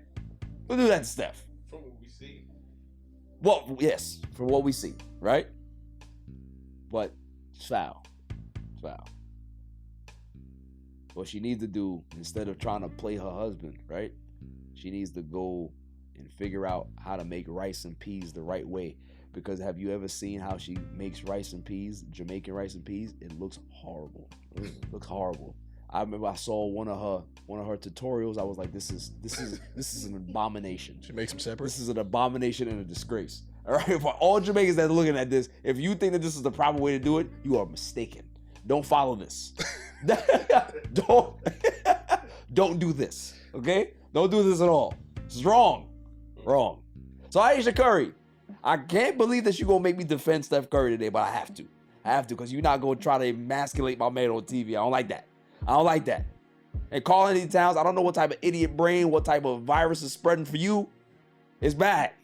Y'all are both losers today, but you're winners for Dummy of the Week. That's all for the show. Claw, what's Claw's final word? You can learn a thing or two from Grace Jones. Facts. Grace Jones was It's a whole different woman, right? She was a bad man. Yeah. That high top is She the one that she will pick you up and do something. You know what I mean? Strong J. Facts. Strong J. Fang's thoughts. What we got? I think this whole fad of like, because it seems like more recently women are like going out just natural, like no brassiere, and if you got them long tits that touch your belt buckle, you just need to put them shits in something. Strap up, man. You might want to see that shit. God. Why are you like this? Why are you like this? Nipples touching your zipper. You're gonna zip up your fly and rip your nipple off. Why are you like this? Put your nipples in your pocket. Yeah, right. Oh my God. And and especially if you got the hairy areolas. Like Yeah, exactly. You know, we don't like those. You know, imagine that getting caught on something. That's bad. That's bad. Yeah. Hairy areola is wild. Yeah, it is. Yo, that's sus. That's all right. Let me ask you a question real quick. If you see that, like you on a date with a girl and you get there, y'all in that situation, and she reveals the goodies and they look good, right? But then you get a little closer, and there's hair around the areola. But are we talking like kiwi hair? Or Nah, we talking about like curly hair. Like little strand, curly strands. Both is gross. Kiwi hair? Come on. I mean, kiwi hair is different though. It's kiwi hair, sometimes you can't see kiwi hair. You can't see this kiwi hair. Yeah, I like little kiwi hair nipples. So, but if I'm talking about curly joints. Yeah, that's full on. Yeah. That's a red flag. Can't do that. Kiwi hair is like the top of my You picky. We know that. You gotta understand. You picky. Yeah, we've heard like skin. Nah, bro, kiwi hair is literally like little. It's like peach what do you call it? Yeah. Yeah. It's like baby pig hair. No, peach fuzz is peach fuzz. Yo, look up kiwi hair. I know what kiwi hair look like. We over here. Kiwi hair is like this. No, it's not. Bro, that is called a No, it's Caesar. not. No, it's not. That's a dark Caesar, bro. Bro, kiwi hair?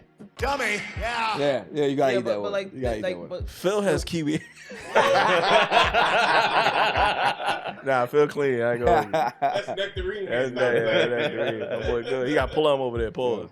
Listen, before we go, I'd like to say, rest in peace to the Iron Sheik, one of the biggest legends in wrestling history, past, and he was one of the most interesting characters that wrestling has ever produced. And I just want to play this little thing with the Iron Sheik to send us out of here.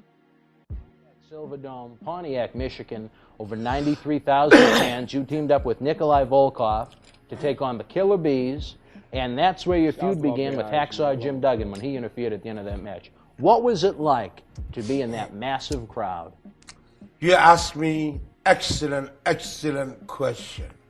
The great feeling all time I had all my life, Mr. Dan Maloney, it was that night, Pontiac, Michigan, Silverdome. Correct. Michigan. Silverdome, Pontiac, yes, Michigan.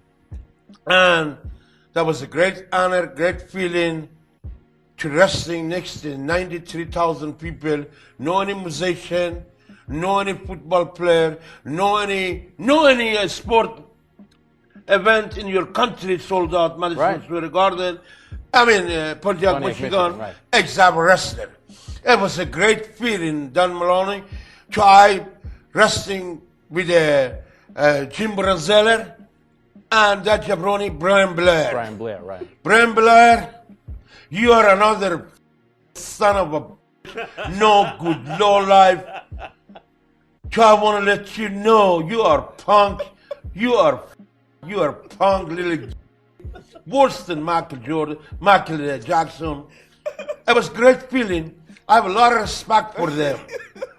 His partner, Jim Brunzeller from Minnesota, great athlete, great high jumper, but that little punk, Brian Blair, another little worse than Michael Jackson.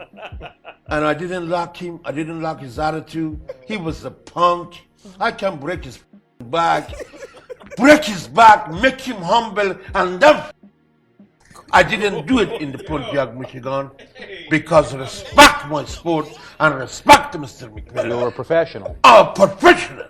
Otherwise, was ready to do it to him, all country way, make him humble, suplex him, put him in the camel clutch. Yo, rest in peace to the Iron Sheik. Yo, I have to blank out this whole thing. Listen. Freaky Fang. Phil. Nicole of the ones and twos. Mel, thank you for pulling up, man. This was fun, man. I know we had you out here for a long time, but I appreciate you coming through, man. Sharing your story, sharing your book. You're an inspiration, bro. And what you're doing at your program, building that program, you're just gonna continue to ascend, man. You know what I'm saying? Like, I can see you at a Power 5. I can see you doing big things at any particular program and doing the same thing that you're doing here. So, you know what I'm saying? Like you're doing God's work, bro. So just keep doing it, bro. Definitely, I appreciate y'all, man. Yeah. Like I said, we know each other for moments, man. It's good to have a moment where we just sit back and chill. Facts. I appreciate it. Same to you. Podcast is this is dope, man. Yeah, and I appreciate you, man.